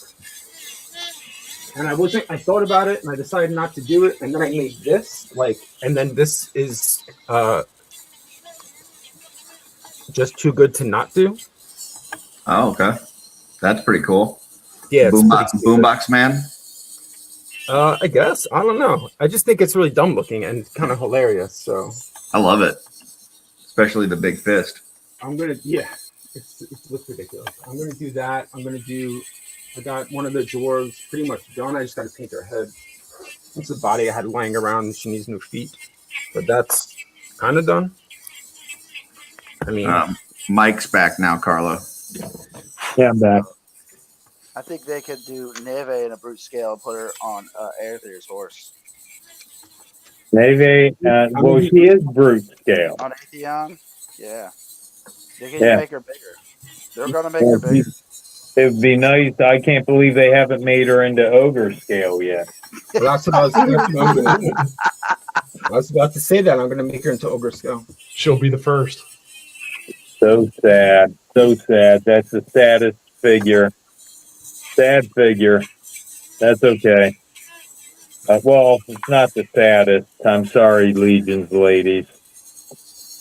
It'll be awesome when they reveal the scapular sideshow figure, and then at the same time they reveal the Nieve one, and she's taller. Well, I'm telling you right now, if they reveal a scapular figure and he's standing over the dead body of Fastia, I will buy every run of that figure, that statue. Oh, Fastia. That would be awesome.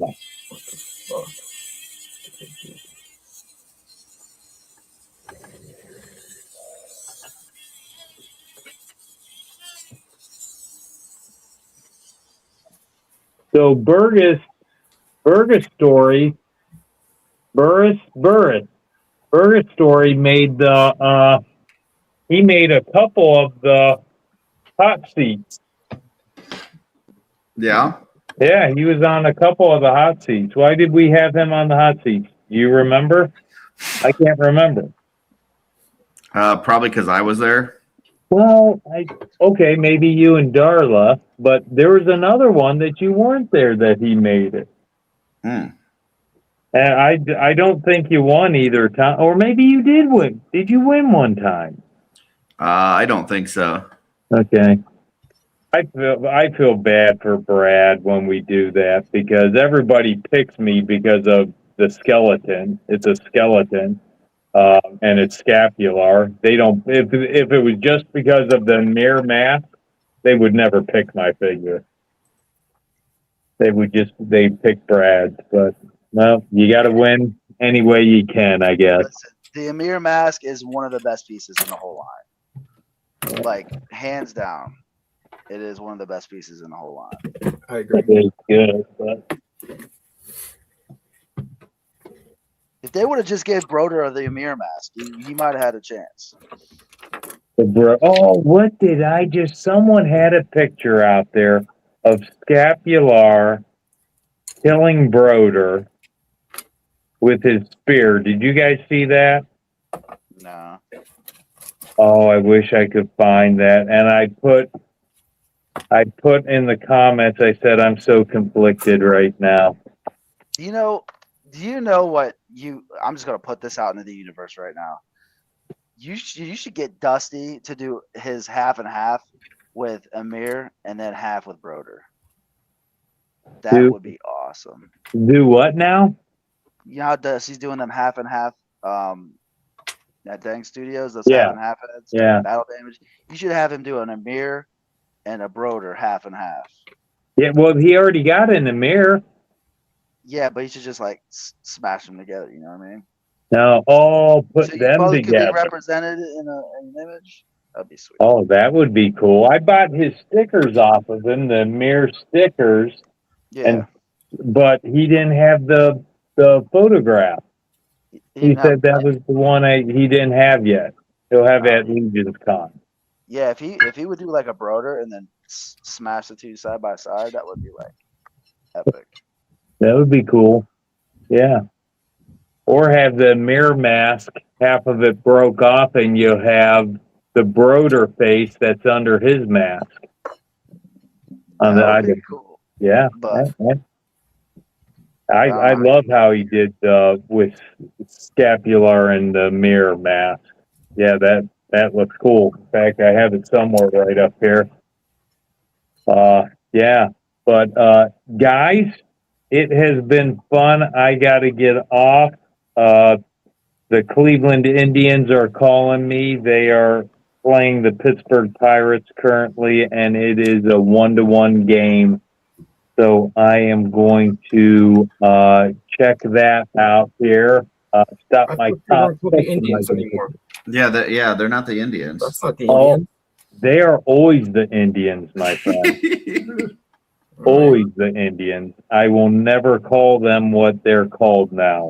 So go Tribe. And hopefully tomorrow we get the news that LeBron James is a Cavalier. Right. That would be nice. And we're waiting to get news. I believe on the 22nd, we should get news that David Gabriel Georges will be a Buckeye. David Gabriel George will be a Buckeye. So that will be huge, huge. They say he's the next Adrian Peterson. So, So you're not going to watch the World Cup final later? I could give a shit about soccer. Soccer doesn't exist, just like 2.0 or Amazon Mythics don't exist to me.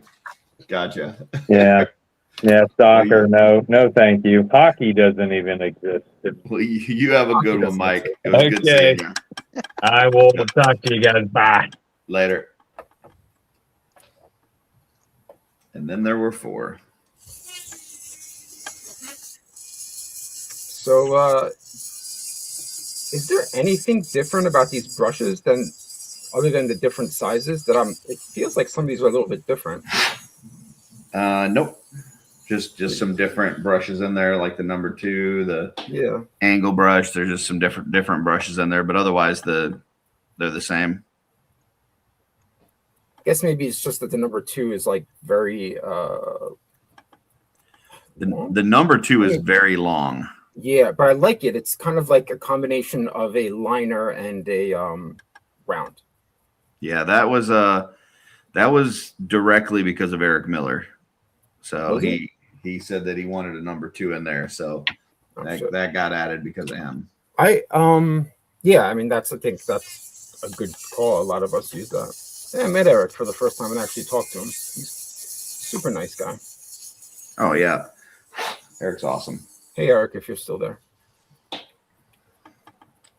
I like them because they actually have some good weight to them. It feels like you're holding something. It's not just air. I 100% thought you were still talking about Eric. Yeah, Eric. I like Eric because he's got some weight to him. Yeah, I like that too. I like that they're kind of longer. It's like it was interesting, kind of like a new type of painting experience. I don't know if that's I don't want to explain it, but yeah, it's cool.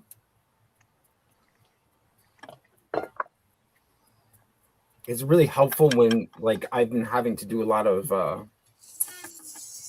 first of all, Kyle, I'm so sorry. I interrupted you. You didn't finish your thought. So I'll stop talking. Oh no, I'm done. That's all I said. I just like that. I do so much lining, like pin lining, and it's nice to be able to get something in like a larger crack. Well, and you can thank Eric Miller, and he says he is still watching, and he said it was great to meet you. He says he uses number 2 for probably 80% of his painting. Very important brush. So yeah, he's glad that we got that in there for him. Eric got a custom of mine. Very cool. Kind of forgot which one. The Breen, I think. It was green.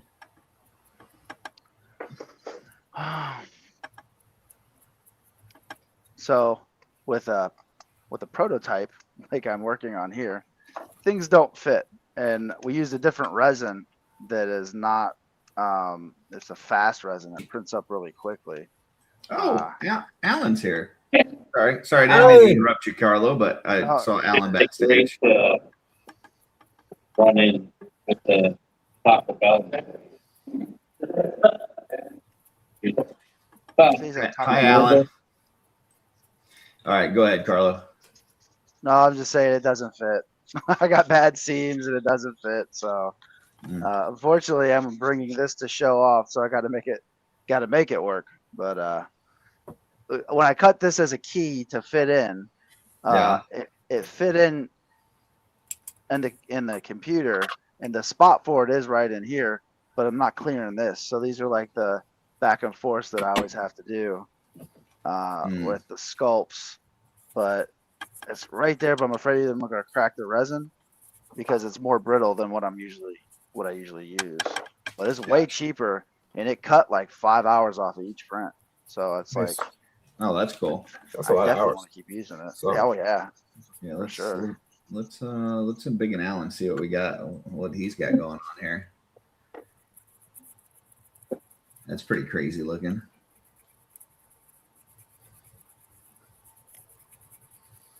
Looking good, Alan. I don't think he can hear us. Yeah, I was gonna say I can't hear him at all. I would love to buy one of those masks. You can go down to one of his monster camps down there and make one of your own. That? Yeah. I would love to do that. No. Yeah. I'd like to see Alan do a self-portrait. I know last time we talked to him, I think all of his monster camps are booked out for the rest of the year, but so it's kind of a waiting list, but sounds like it would be a lot of fun.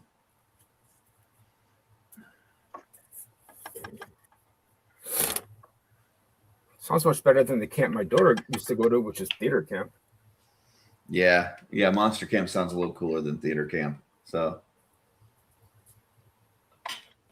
muting myself to use the heat gun. Talk amongst yourselves. So how's everybody doing? How's everybody's weekend been? Busy and stressful. No, I'm sorry to hear that. You know what I did before this? I went to the fucking beach and I took a 4-mile hike Like today? this morning. Yeah, I woke up There you super go. early before the beach filled up. Took a 4-mile walk. You know, it was like very unlike me to wake up so early to do something like that, and it was glorious. So I asked how everybody was doing, and then I just told you guys what I was doing. But that wasn't the plan from the beginning.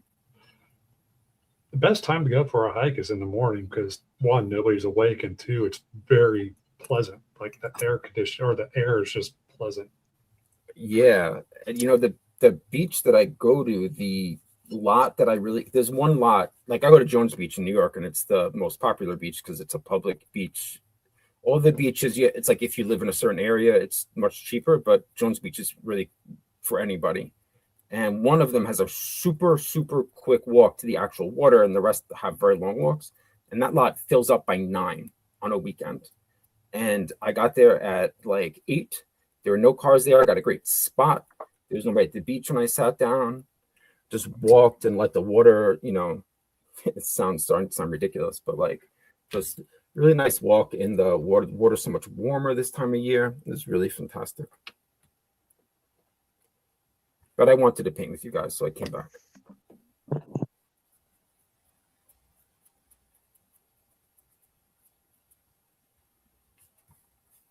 I think Curtis needs to buy that mask so he can read his Warhammer stories. I'm sitting here talking to you guys, and I'm muted the whole time. I was like, look at all the details on this mask. That's super cool.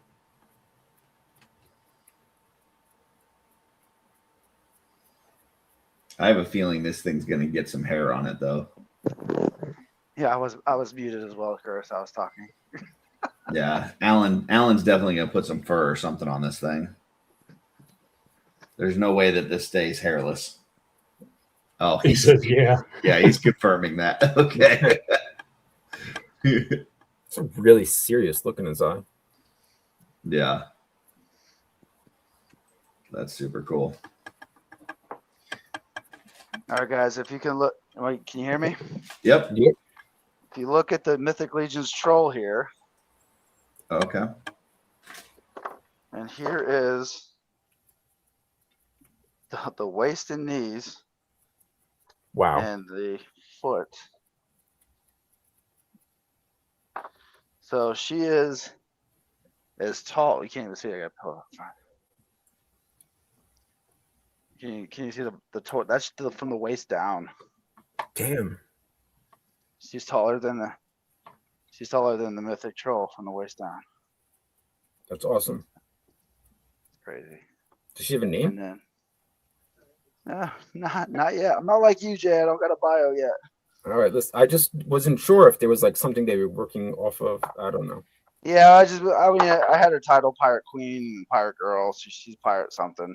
I'll probably get a bio for her before the con, but okay. I think I might take the phone off because you can't even see the whole thing. So yeah, her foot's down here. The peg.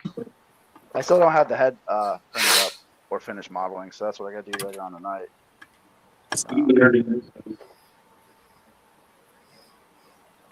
All right, that's Nice it for me. troll. Thanks, Alan.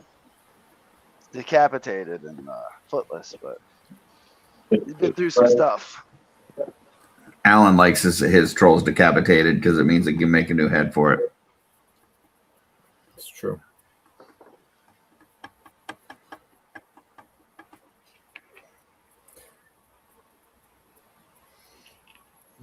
So while you were, you know, teasing me about those stories, I will say this: other than Dub giving me that picture, probably one of my other favorite things about CarverCon was people actually reading those and being excited to get them when they got a figure. Blake, I couldn't find Blake's for one of his figures he bought, and like he had me looking for a while.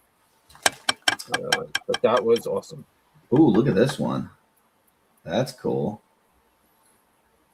We got Shannon in the chat. She says, "Greetings, artist." The wife here, which is it's Alan's wife. Hey, we are on the third and final day of Monster Camp. 9 students from Texas, Virginia, Minnesota, Wisconsin, Florida, Ohio, and Illinois making full head latex masks.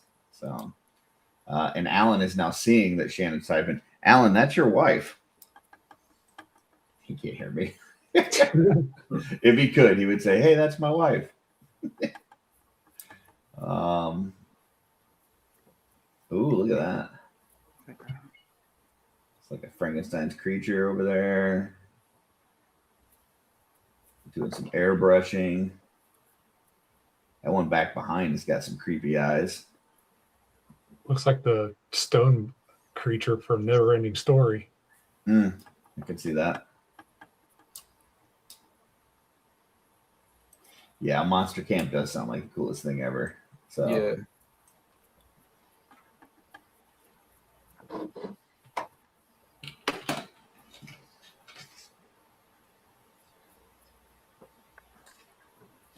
yeah, that's awesome.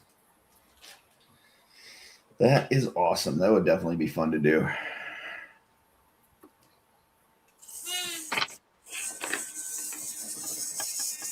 It really sounds like the dentist.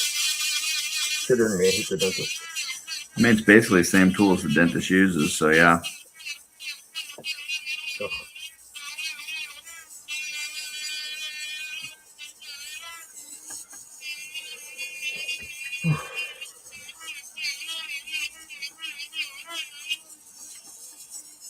I'm dremeling a tongue right now.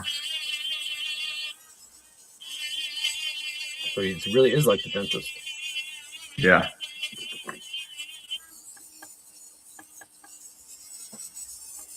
I like can't keep track of what the hell all this shit is right now. Shannon says, "Come on, turns out you know a guy." Yeah.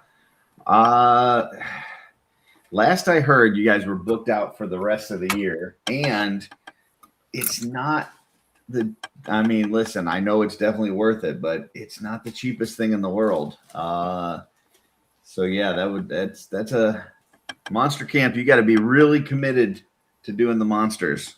So That's a long commute, is it not? For you? for me, it would probably be around 8 hours, which anytime that I'm less than 10, I'm good. Like Carver for me was like 7.5. When I go to Jolanta, I think that's like 9.5. So anything less than 10, I'm usually pretty good. Oh wait, is it one day that you sign up for? I believe it's a whole weekend. So you would just okay, that's not bad. Yeah, because you have to you have to sculpt it, then you have to make the molds, pour the latex, then you have to paint it. So I'm pretty sure it's a whole weekend. I thought it was like over a week, if not more. Shannon's out there. She could definitely let us know. I thought it was a weekend, but it could be more than that. Yeah, I think he mentioned it was a 3-day thing.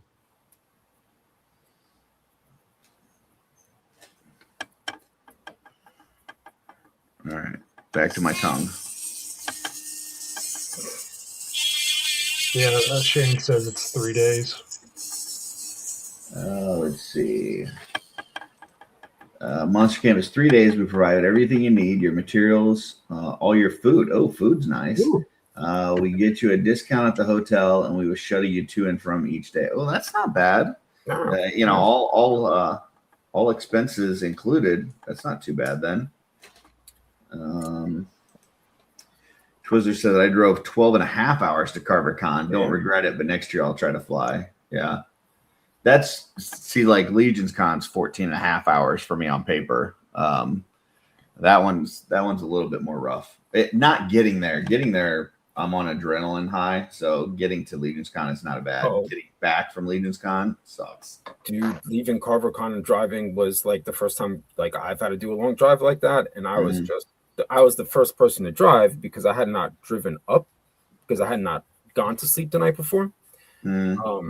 And like I was just shot, but for whatever reason, Steph seemed like perfectly happy to drive the majority of the way, which I didn't, That's cool. didn't expect. He's on Shooting the Shelf tonight.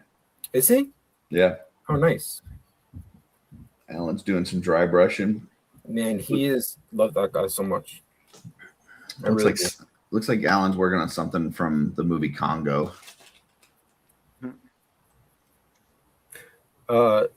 That's a movie I forgot about.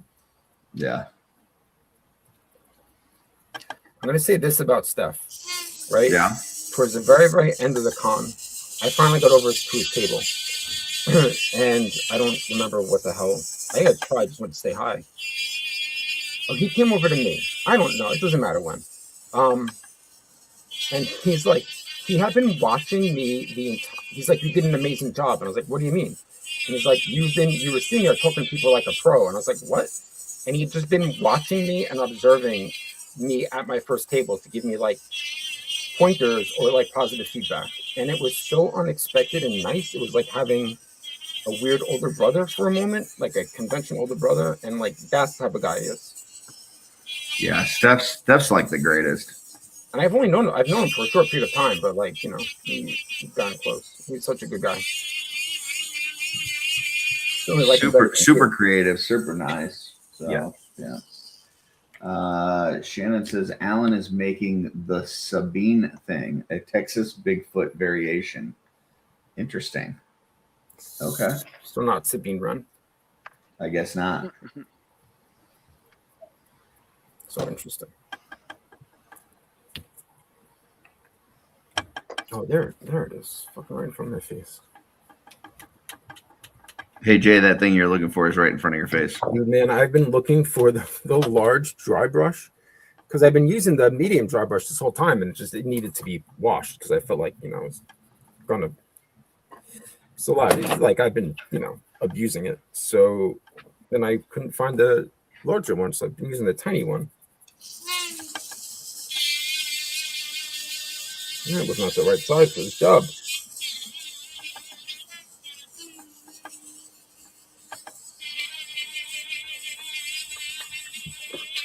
I'm excited to see stuff on the shelf. Yeah.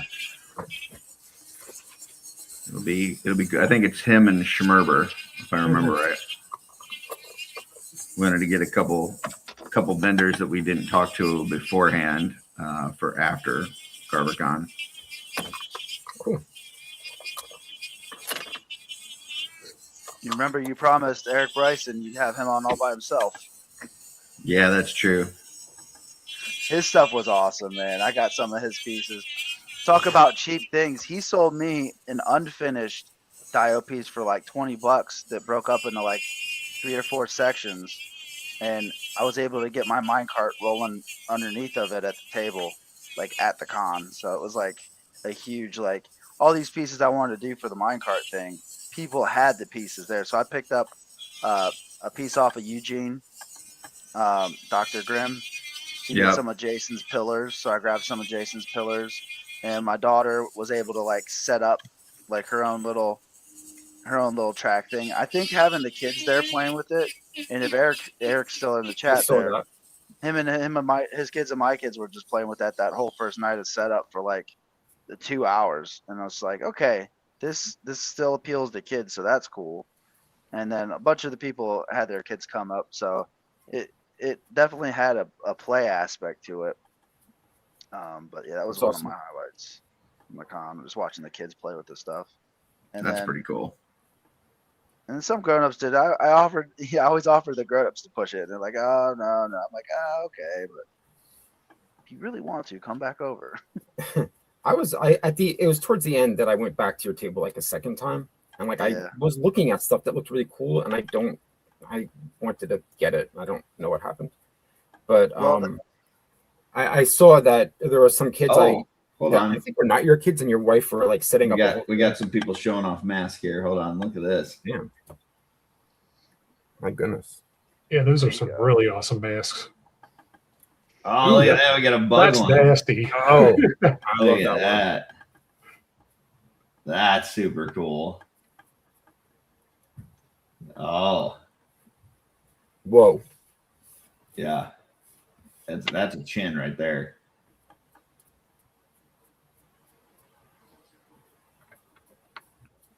Ooh, Oh, that's that's, badass. that's Reminds cool. me of Brainer. It looks like one of Jay's customs before he applies the turbo dork. Yeah.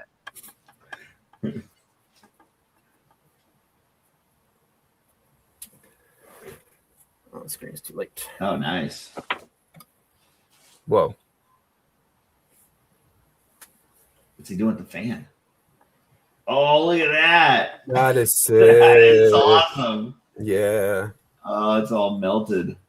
That's gross. Is that Okiedos? Those have candles? I think those candles on top of the head, right? Yeah, it was. Whoa. Hey, there's one for me right there. Yeah. You know we love the Onis. Good job, lady. Yeah, that's awesome. Good job, lady. These are all Going back to amazing. the fan guy. Oh, yeah, Whoa. yeah. Yeah, Wow. Great job. they do some pretty amazing work. Yeah. You got to think somebody's dedicated to their craft. They're driving all the way from Texas, from wherever. I'm guessing those aren't locals. I'm guessing people will come No, out. she said here earlier, said you got somebody from Texas, Virginia, Minnesota, Wisconsin, Florida, Ohio, and Illinois.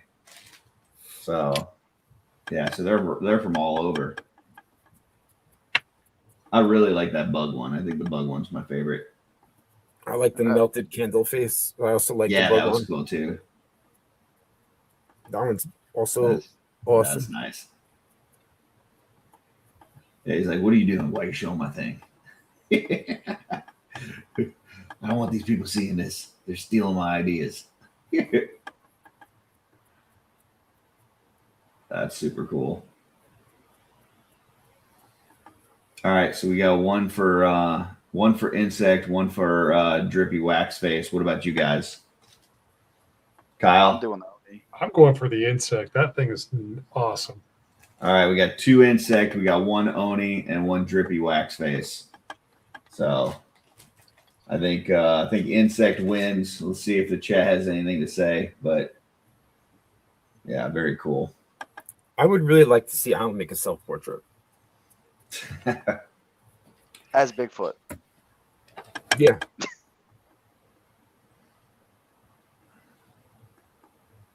Although that one gray one kind of looked like a Brainer, so I'd still lean towards the insect.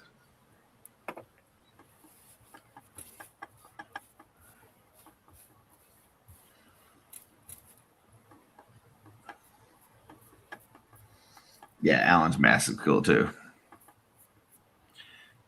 All right. I can't tell you what I'm doing yet, but I can show you kind of what I'm working on.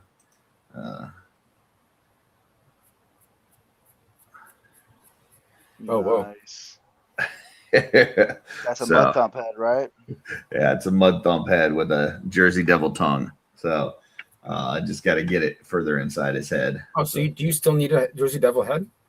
I ripped this one off of my Jersey Devil, so my got it. Jersey Devil doesn't have a head right now. All right, just remind me. So- One of my Jersey Devil heads, like the horn, I think, like, but you probably can get it back in. If you have I really just need the tongue, so I'm not worried about that. Like I've got the Yeah. head here. I gotta ripped find out the them. tongue. So But I had an extra Jersey Devil that I didn't like customize. which it actually doesn't look bad without the tongue, but yeah. Anyway. Just when it gets to Halloween time, I won't have a tongue for my Jersey Devil, but that's all right. Do you have any extra insect wings?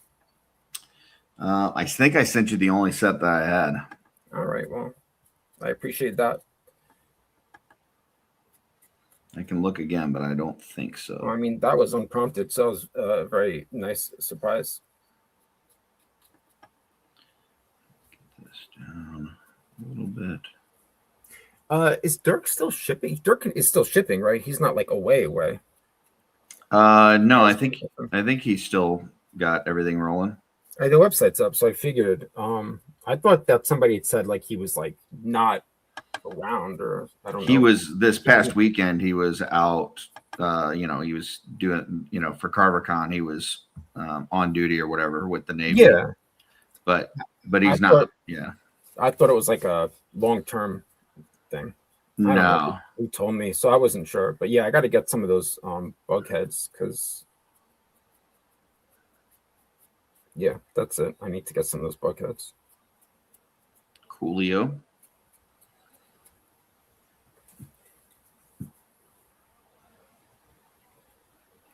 Let me tell you, I have like really put these dry brushes to the test, Mm-hmm. and they have stood up, and that's why I guess they feel like maybe I'm just doing a better job like cleaning them. Maybe it's just because I haven't used them new in a while, but they just feel very, very, very sturdy. Nice.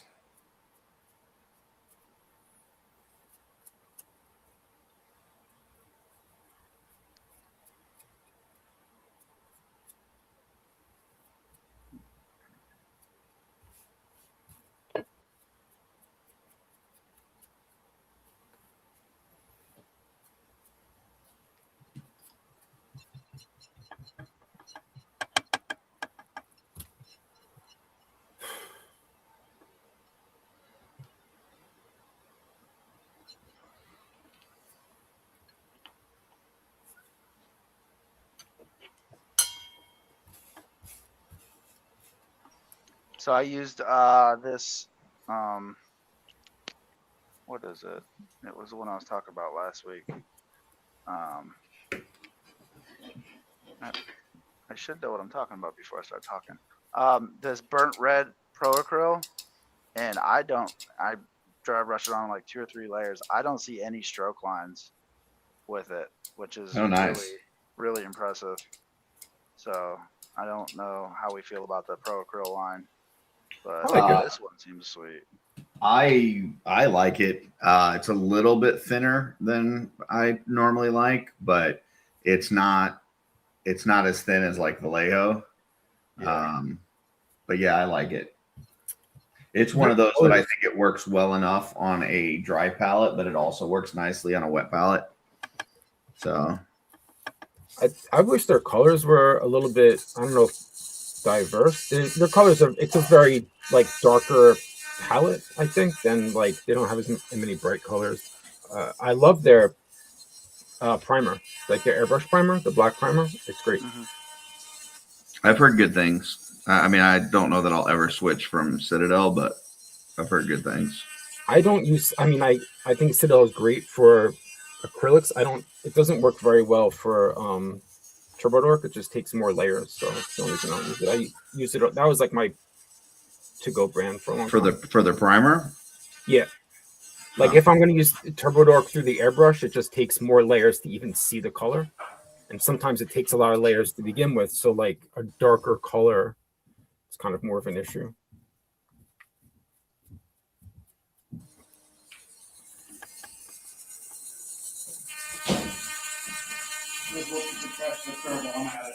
Okay.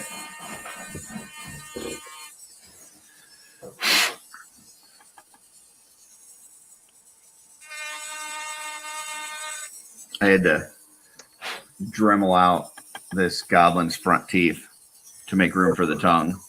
So I'm like literally doing dental work right now. Dentists are my least. Going to the dentist is one of my least favorite things. Not to say that I don't go, but it's horrifying.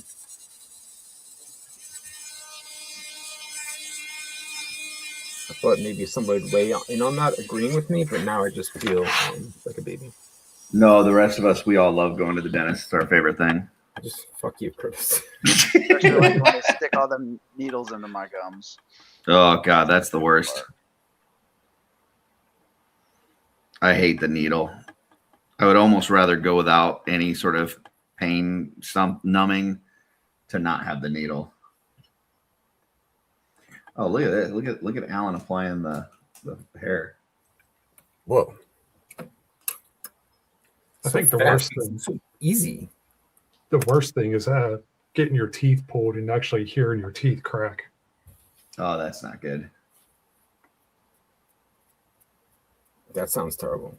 The last time I got my teeth pulled, I was on a lot of laughing gas, and I don't remember anything about it other than I don't remember anything about it, actually, at all. Eric pops in and says Pro Acryl, amazing paints, horrible bottles. Well, I don't like their twisty bottles. I don't like, hold on. Let me get this. I don't like these. The top. Oh, I'm not. I've still got it. I don't like these twist tops, but they also sell these as just empty bottles, and I like those. So it's not necessarily the bottle I don't like, but I don't like the twist top on those. So these ones that they sell as empties, like you can take the top off, and then like those I like. I just don't like, don't like those other ones.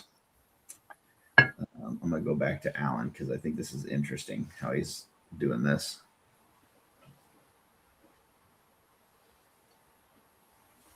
Looks like Shrek's older brother. It's not a nice thing to say about Alan. Sorry, I couldn't help myself. He didn't hear that anyway, did he?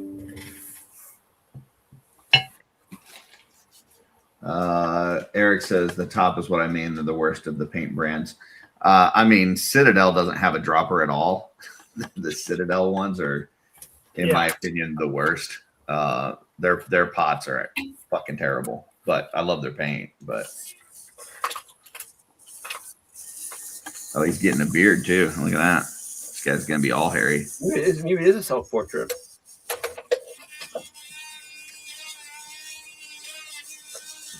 Fucking shit.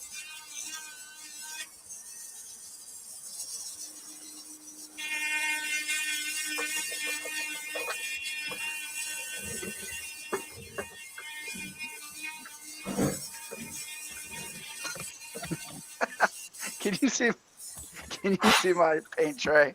I literally ripped the top off the So Flat bottle, and I got the little tin, and that's what I'm using. That's what I'm using. You talking about paint pots and whatnot? I'm using the tin foil. That has happened to me. So Flat is a brand that I will spill all over myself. Those bottles. I will say that. The only thing I ever spill is either washes or contrast, because I will try to use them out of the pot, and then I always knock them over because I'm stupid. Do you have that? They sell a thing. If it's Citadel, do you ever see that? It's like a 3 circles. So I have. I think I have seen that. Yeah. Yeah. So I bought this ages ago. So it's really like I spill all the time, and I don't know if you can even see this. There we go. Yeah. So you can fit 3 in here, and you can see like that's how I've spilled this a lot. I've had this since probably 21. And I don't actually use it nearly enough anymore. I forget it's here. But yeah, that's something that I'd recommend getting. Yeah, I should get one of those. I need to do something else. All this dry brushing is actually gonna drive me crazy. I've done the same thing this whole time. I've been doing this for days. It's enough for now. Not days. I mean, I've been working on these specific, like this. I like run out of Super 77. I go to Michael's. I get more. All right, Houston, we have a problem. What happened? I just picked up my X-Acto knife, and there's no blade in it, which means the blade is around here somewhere. That is not great. No, that is less than great. Is not stuck in what you were cutting, is it? No. All right. Just got to be careful. Make sure I don't step on it or something. Are you wearing shoes? I am not. I have socks on, but I don't think that's going to protect me from an X-Acto blade. I can't believe that you were wearing fucking sandals at CarverCon. I know, right? Do you have a magnet nearby? Hurt me. Say what? Do you have a magnet? It's very smart. I do have a magnet. Because I've got Move this. But that was very smart. I've got this big bowl that you can put like screws and stuff in. It's got a huge magnet on the bottom. So yeah, maybe I'll rub this on the ground. See if I can find it. Anybody else feel like they want to see a video of this happening in action? Oh, that's what this fucking thing is. I don't know where that went. All right. Well, I assemble a lot of my stuff at the kitchen table, and when I drop the stuff, I call for my daughter to go get it. So she always knows when I scream for her that she's coming to find something under the table. I will. I'll put a new blade in there later on, and then just hope that someday I find it without stepping on it. So Drop something else. That's how I find everything I've lost earlier in the day, or like literally, it's every time. In making these, I kept on dropping the elbows, and then I dropped another elbow, and then I found the one I dropped earlier. Like it happened multiple times. that's funny. I stopped looking for things. All right, got the new blade in. We'll find the other one at some point. So Come on, shoes, dude. I can't customize with shoes on. That's just not going to work. Is that really true? You're just saying that.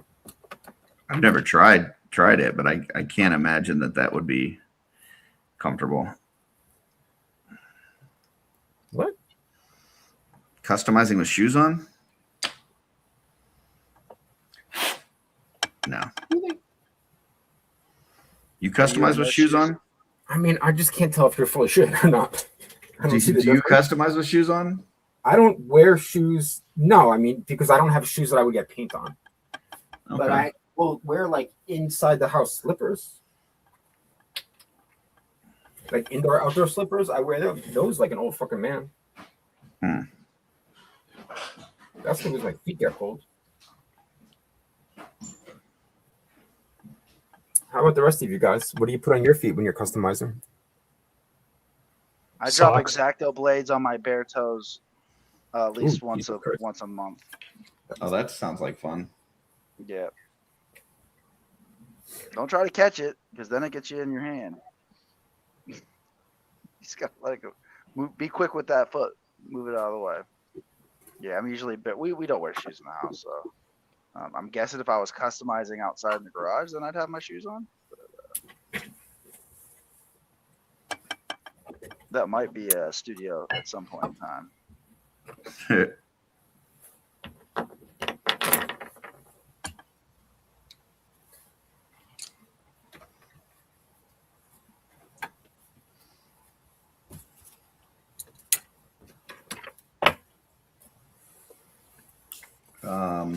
Michael says, I don't know how you're wearing socks without shoes. I either have got boots and socks or barefoot. It's because bare feet are fucking gross. And Or fucking sandals. You can't tell that story anymore. I can tell that story because I did it because I told people that I would, and after 2.5 hours I couldn't fucking take it anymore, and I had to have Darla watch the table while I went back to the room to change. Why did you tell people that you would? Because they said that I wouldn't. Oh, well, they were very obstinate. I know. I had to prove that I would. All right. I mean, I guess that's But fair. I could only do it for 2.5 hours before it just bugged the shit out of me. I couldn't do it anymore. I wore sandals today, and it's because I was at the beach, and that's because it's the only fucking time that anybody should not have things covering their whole feet. That would be an even more reason for me to not go barefoot. I'm not letting my feet touch sand. That's not happening. So, wearing shoes at the beach is a very uncomfortable experience. I mean, I would maybe wear sandals, but I would be wearing socks with it.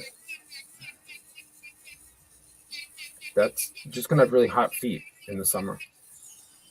Yeah, I'm okay with my feet being hot You're as just long gonna as they're go in not the like ocean? touching things.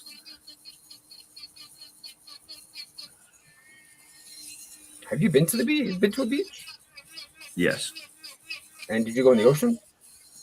I did, but I don't think that I ever will again the rest of my life. Oh, okay. Well, I'm not a big fan of the ocean. I get that. Not everybody is. I almost died in the ocean once. It was not pleasant.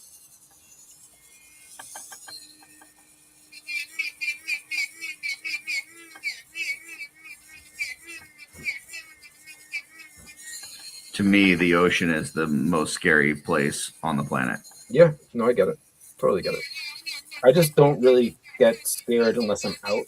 Like if I'm out, like on a boat, like I was on a cruise once, and just being out and knowing that there's like an endless amount underneath scares me, but being like, just by the sand and out a little bit. I used to go boogie boarding when I was a kid, so Like I would never go on a cruise. I will never go on a cruise again. Yeah, that'd be a no-go for me. Trevor says, "What's wrong with sand?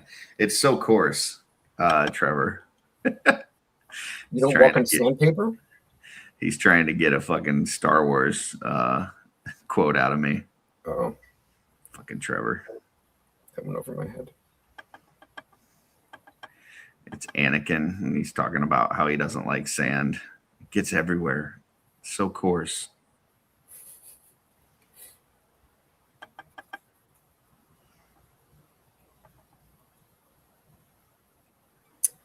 Every single time that I've seen Trevor, like I kind of want to say it again now.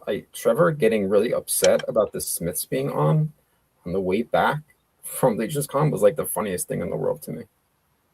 Yeah, well, we got stuff on tonight. So I need some more information on this because I got to talk to Steph about it. So okay, so this is like it's really basic, but like it's a very simple story. Just like Morrissey's voice can get really annoying, and the Smiths are an acquired taste, and I probably only like, I don't know, like a quarter of their songs, but of which I do like a lot. It took me a really long time to like them.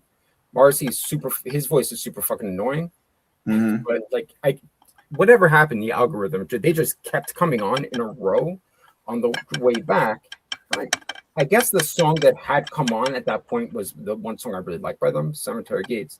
And Trevor, all of us who had been quiet for a very long time, I actually thought he was asleep, just goes, if I have to hear Morrissey's fucking voice for one more second or something like that, and it just, like, at the moment, it didn't strike me as funny as it did thinking about it, like, whatever, the next, on Monday, he was on Legion's Lounge, like, I was kind of thinking about everything that happened over the weekend as I jumped into the comments, and that just struck me as the funniest. He said in the chat, he says it was just too much Morrissey. It fucking is. It doesn't take like, I feel the same way about The Cure and like Robert Smith. That's just that kind of music. It's only so much I could take. When I was, I don't know, like in my early 20s, my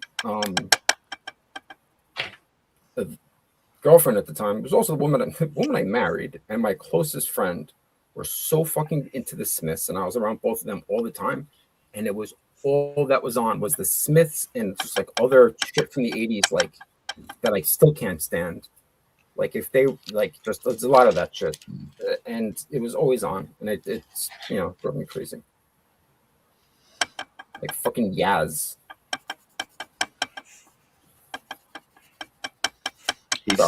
Trevor says, I think I said, can we not listen to more Smiths? No, that's not what he said. He definitely said Morrissey's name, and it definitely was not. It was not that plate, which is fine. I mean, I enjoyed it. I would have not been plate, So, on Big Lebowski, he's getting the ride from the taxi driver, and the fucking Eagles come on, and he says, "It's been a long day, and I hate the fucking Eagles, man." Yep.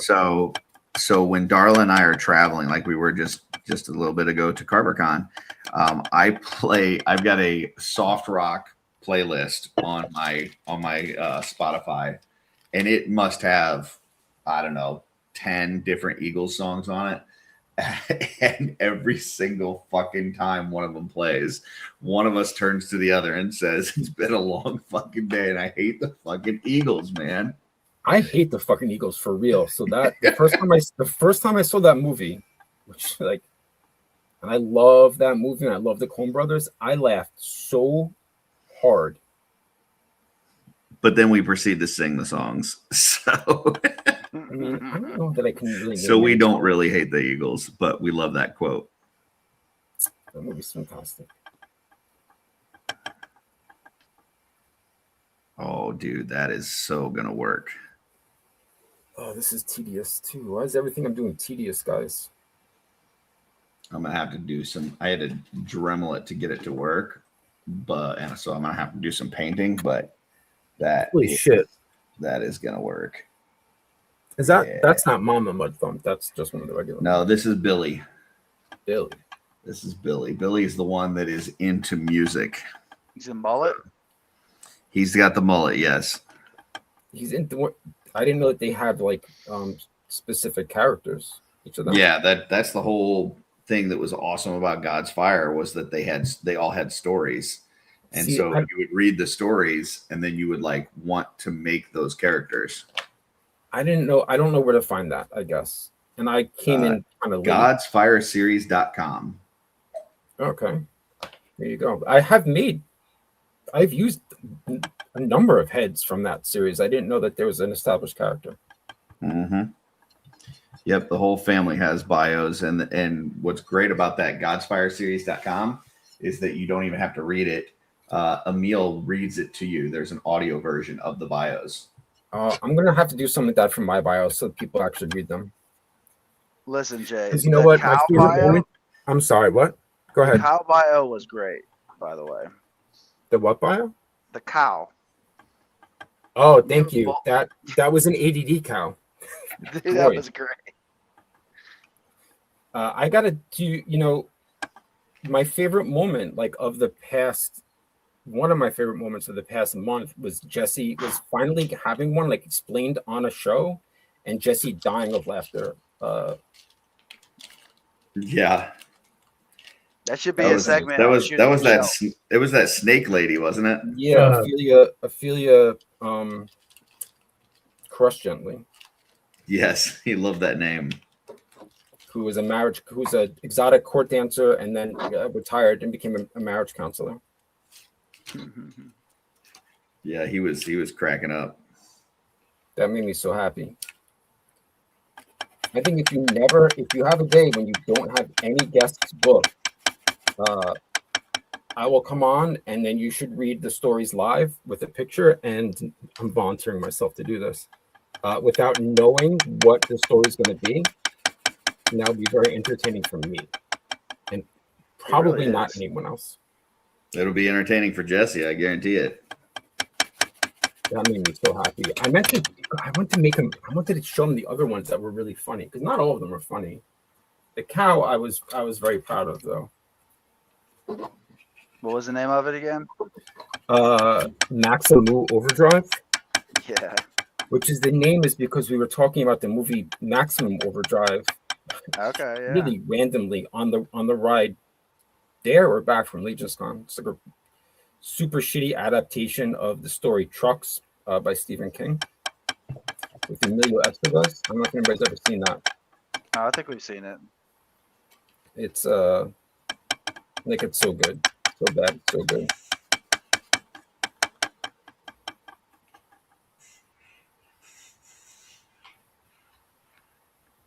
It makes me so happy that you read that. I'm a very simple person.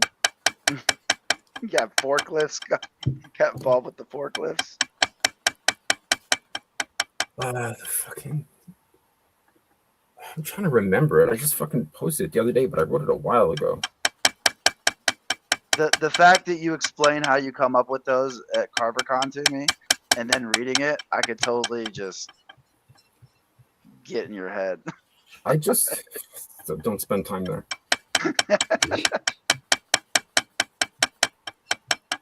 It's like I have an idea, when I'm making something, sometimes it changes, but it's just easier to, you get a lot of sculpts that are like like I can make a knight and not really have to care that much about it, you know. But then you get like I'm making a, you know, cow gladiator on a robot body, and it's kind of like, why does this even exist? It has to be a reason. In my mind, when I'm making it, it makes it make more sense to me.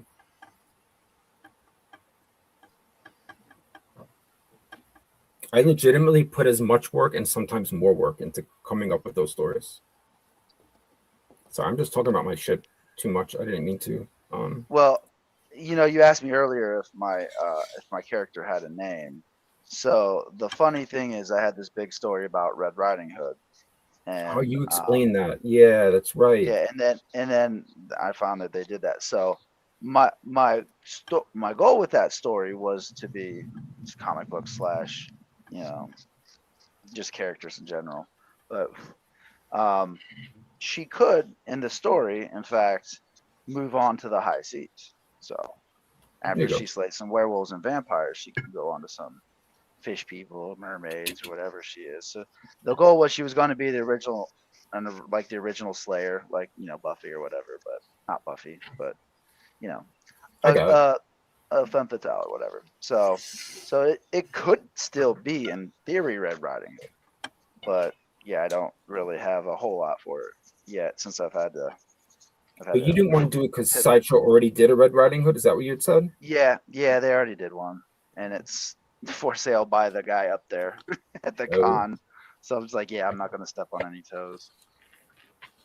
So, but that's crazy. And again, you know, we talked about so many times, like everything's probably been done by somebody somewhere, but you try not to go into that space where the thing's at. Yeah. Try to be respectful or whatever. Now with this statue, I'm not 100% how we're going to ever release it.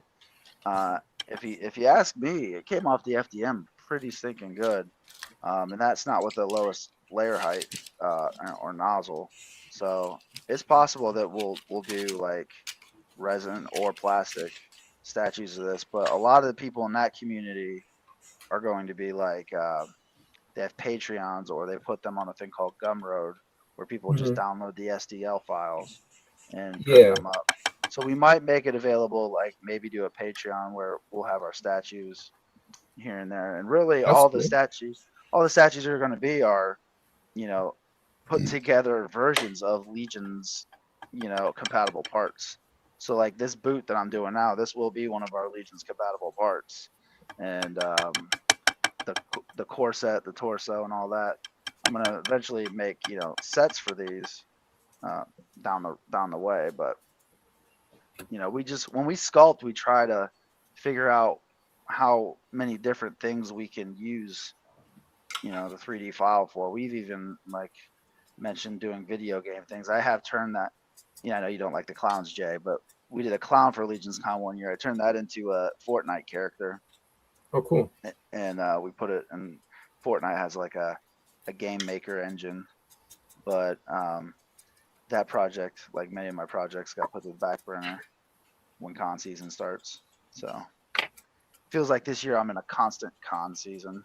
So we're doing the Motu Fest, we're doing all these different things, and we're doing it because Tristan's trying to make another full-time run at being a 3D artist.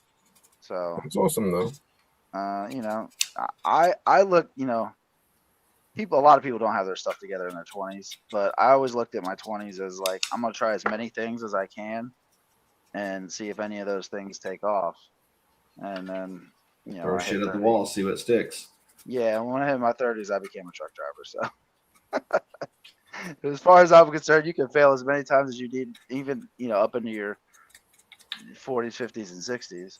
But yeah, so not that he's, you know, this isn't gonna work. This is just something that we're trying. Throwing that spaghetti. It's cool to just, you know, take a shot at something creative. Well, I've always wanted to do statues, like I was saying earlier, like before we came across Legions, I was watching a guy named Gem Mint on YouTube, and he had a statue collecting channel. And right then was, I think maybe prior to COVID or at COVID, but you know, these guys are just buying statues from these companies and reviewing them, and they were successful enough during the pandemic to like a bunch of channels popped up, and now they're all slowly like, I don't want to say fading away, but they're realizing that these channels aren't like maybe necessarily going to be the full-time thing. So a lot of people are scaling back, which has me questioning the hobby, but at the same time, that part of the hobby is slightly different than what we do, which is paint and crafting. So then I've stumbled across some painter channels where they get the 3D sculpts, and that's where we came with this big long talk to get back to the point where like there's a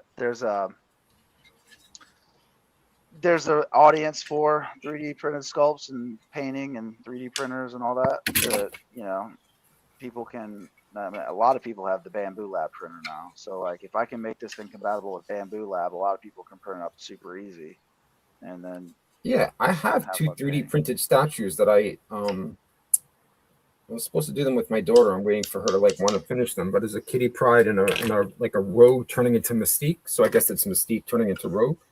Okay, where'd you get That that were one? from some Patreon that my friend printed for me. Yeah. I used to be Yeah. really into collecting statues, and I need to unload them, but I don't know where. Yeah, Want to buy some I statues? like them.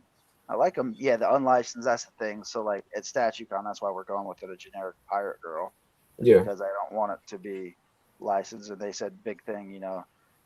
yeah, of We course. don't do because I mean Sideshow's there who pays millions and millions of dollars for the license. So it's like they don't want, you know, they look down on those people. It's kind of funny because like I talked to some people there, and it's like the big companies that are there kind of have an uneasy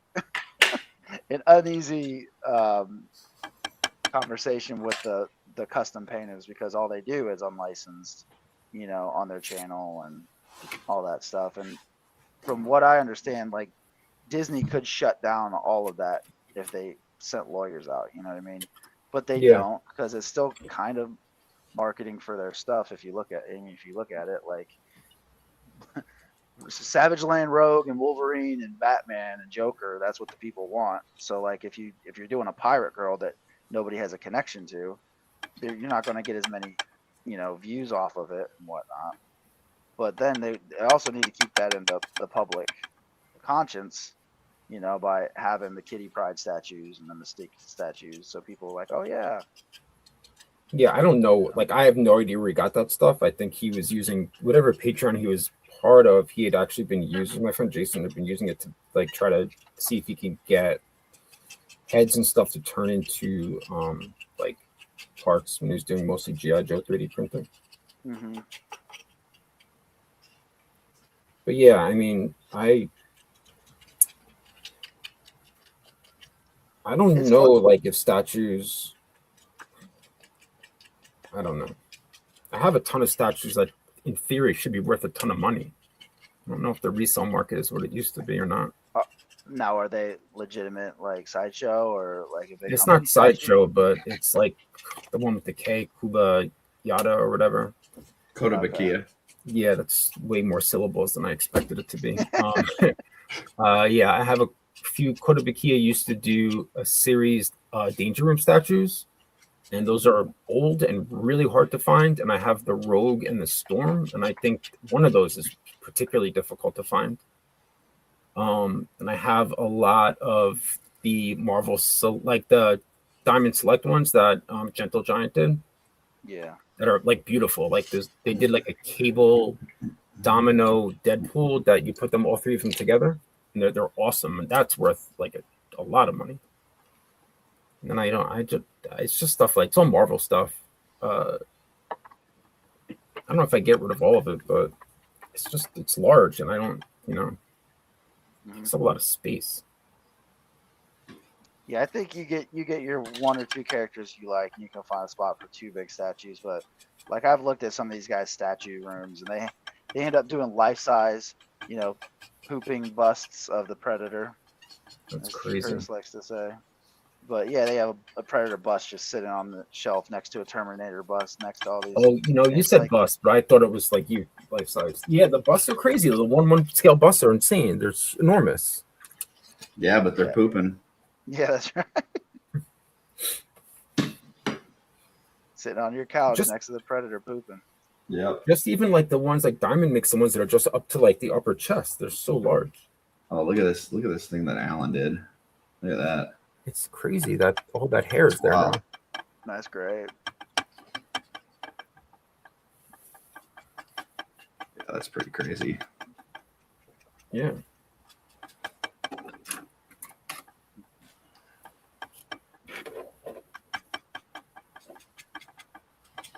I'm gonna have to hit him up with some tips on adding hair to things because one of my dragons I want to make into a wolf dragon and add fur to it. Whoa, wolf dragon. Yeah, we talked about that a while back, Tristan. Or with Tristan was doing some like hair stuff on some Mhm. of our pieces, and I think when the Bear Theater was out, we talked about doing that with one of those. Yeah, that's with you. that. on the Yeah, show. that when we did the 24-hour live stream, Yeah. that was what talked me into getting a third dragon. 'Cause I already knew I was getting two, and that conversation is what made me get the third one. There's a lot of people that got 3 dragons. I was talking to people about, yeah, and then we got the second one, and then we got the third one. And I'm like, oh, I thought I was one of the crazy ones. That I was like didn't my. get a dragon. Well, I know a guy. Yeah. Oh, well. Sounds good. I know another guy. So as long as I get one somewhere, I just at the time it didn't seem practical, and I didn't know how much I loved painting dragons. Oh yeah. Oh, I also with your turbo dork, I can't wait to see. I It's going to can't be a wait lot to of see fun. that. You know, I just wasn't. I didn't know. That was like way before I was really in the community, so I didn't have any FOMO about it. Yeah.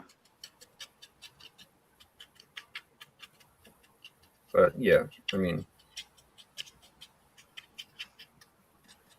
I think a lot of people got an extra dragon, just want the extra like the bonus pieces, and I'm good just having the dragon. So Oh yeah. Yeah, a lot of people got the extra dragons for the characters. That's what the person that I talked to at HarborCon was like, yeah, I got it extra for the figure. I was like, okay. Maybe we'll Freaking- find some I cheaper resale. I think Brett got like 11 or something. It's Is crazy. it Brett? Yeah. Can't turn them into skeletons. No, but I think he was just, like you said, for the figures and, Oh, yeah, You're- yeah. to turn around and, part it out, like, part out the figures and stuff. You're going to make your money back for sure.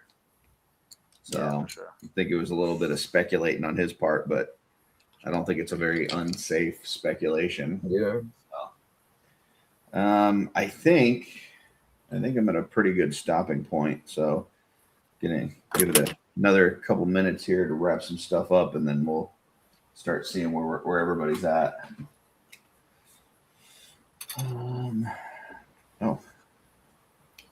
Almost just lost my thing that holds the Dremel bit in. Maybe it'll be Maybe. with your razor blade.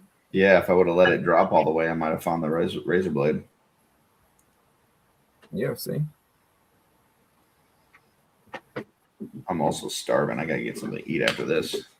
I always forget to eat before this. I'm gonna go get something to eat and then probably take a nap before shooting the shelf because adult naps are the best.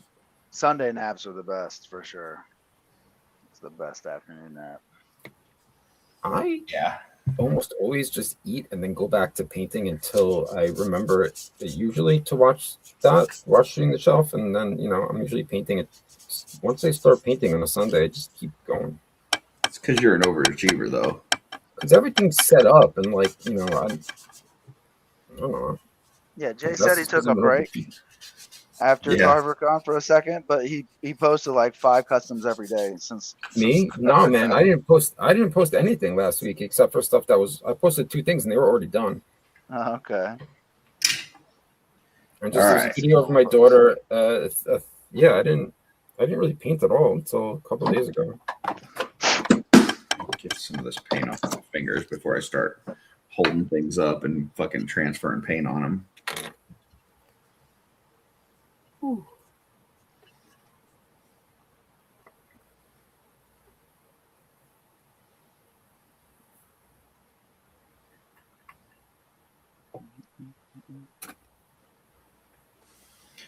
All right. All right. I will amphibian myself. And I finished up my Joker. So he's ready to go. Get some pictures with him later and post them. And then I can start working on his goons. Also worked on this, which I think is pretty much done at this point. Holy shit. Oh, that blood is awesome. Yeah, bud. Yeah, so I'm happy with how that turned out. Let that finish drying, put some gloss on the teeth and blood and stuff, and then call that one done. And then worked on this tongue and this goblin, which I'm gonna have to obviously paint the whole thing, and I want this to go down, so I'm gonna have to heat this up and have it go down a little bit. That's an interesting thing to say about a tongue. But so that, and then did not get to my Converse today, so I can't reward myself by painting up Detour's throne, but I'll work on those next week. So all right. Next I'll go over to Alan because it looks like he's moving around. I don't know if he's done or this is mostly done, but it looks awesome. So very cool. Hard to imagine that something like that happens over the course of 3 days. Like that. That's pretty crazy. But all right. Next we will go over to Kyle. Kyle, what you got? I did more flocking on the torso, so I'm going to leave the chest bare, and I'm going to do some airbrushing, and then that's the back. Very cool. Very cool, yeah. Did the head also. Oh, it looks amazing. So that's just the first coat of flocking. And once all of it dries, I'm going to put a second coat on because you can kind of see that some of it's bleeding through. It's like some of the shininess is still bleeding through. Yeah, you flocking killed it. Make a shirt of it. Yep. Yeah. Awesome. Move over to Carlo. So I not a lot of painting. I was clearing this waste off all day and then trying to get all the parts fit. So I got that done. Did get the sword based out. So this is bronze. I'm gonna go over it with gold, a wash, and then dry brush some gold on top of it. She's gonna be dirty pirate, so it's gonna be a lot of washes on it, and then just base coat go to the boot. So trying to figure out, a lighter brown to put for maybe the straps, or maybe I'll do the straps out of black. Do the straps and this out of black. And we'll knock this. Oh yeah, and I did this with the so flat golden red, but I don't know. It's a little streaky, so I'm gonna have to try to figure out maybe if I wipe that off and try a different color on it. But usually that covers really good, but it's got the brush stroke lines in it, so I'll probably thin it out a little bit. Gotcha. Kevin popped here in the chat, said don't forget Wednesday. Yeah, Wednesday we will be doing a Mod Squad Art by Ackerman crossover since Jeremy is not doing a show. So if anybody feels like painting or just hanging out and watching us paint or whatever, tune in Wednesday. It'll be dual streaming on this channel as well as on the Legion's Ladies live channel. So, all right, go over to Jay. So I just have been working on these like statues. So this is a king. This guy.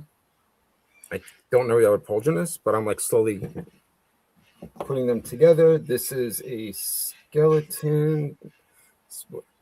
I didn't put together the Valgard because it's just over to the side. I gotta super glue this torso. It's like a wreck. And I did some lining on the pride shield, so then I didn't really get a bunch of lining done, and that is not holding it up well. That's cool. Like I did this one, I need to clean up a little bit, but these are all black light, so these will glow. I gotta work on this one. I need to use a actually, you know what? I was using the 2.0 brush on this to do that lining. That's cool. So that was incredible to use a brush of that like size, and I like this. And that's kind of messy, but yeah, I did a bunch, and then like some of these. So those are the two things I did today, really. Awesome stuff. So for me, for the rest of the day, I got Shooting the Shelf later tonight. We got Stefan Delator, and I believe we have Schmerber as well. So we'll be doing some CarverCon talk. And then we were supposed to have the month of July off for Toy Hammer After Dark, but we are going to do a quick episode tonight. Me and Blake will be there. I think Carlos might be on too, from Badass Reviews. And I think we're just going to talk some of our new Raven Guard Joy Toy figures. So we'll have that tonight. And then once again, Wednesday, I'll be back for the crossover with the Mod Squad. Kyle, what you got going on? I'm going to continue flocking all this gorilla and probably clean up all the shavings from all over the place. Nice. Jay, what else? What else for you? Nothing. I'm just getting stuff together for Legions cons. That's it. Okay. Carlo, Motu Fest or StatueCon first and then Motu Fest? That's the plan. And we'll be dropping some hopefully good shots coming up here in this next week on Instagram of our process so far. So Awesome. Beautiful. And then I don't know if Alan can hear us. Alan can hear us. No, he can't hear us. But Alan's got a bunch of stuff going on there. They got the their museum that's going on, the Cryptid Museum. They got their haunts that they do. They've got Monster Camp, all kinds of cool stuff. So check out all things Alan. And he's got an awesome. Let me embiggen him. See if we get his attention. It's all screen. Oh, he's doing eyebrows. Is that what he's doing? Yeah. Yeah. He's brushing eyebrows. He's manipulating eyebrows right now. That's awesome. All right, folks. Well, I think that is it. So enjoy the rest of your Sunday. Hope to see you on some other shows later tonight. And until next time, folks, keep creating.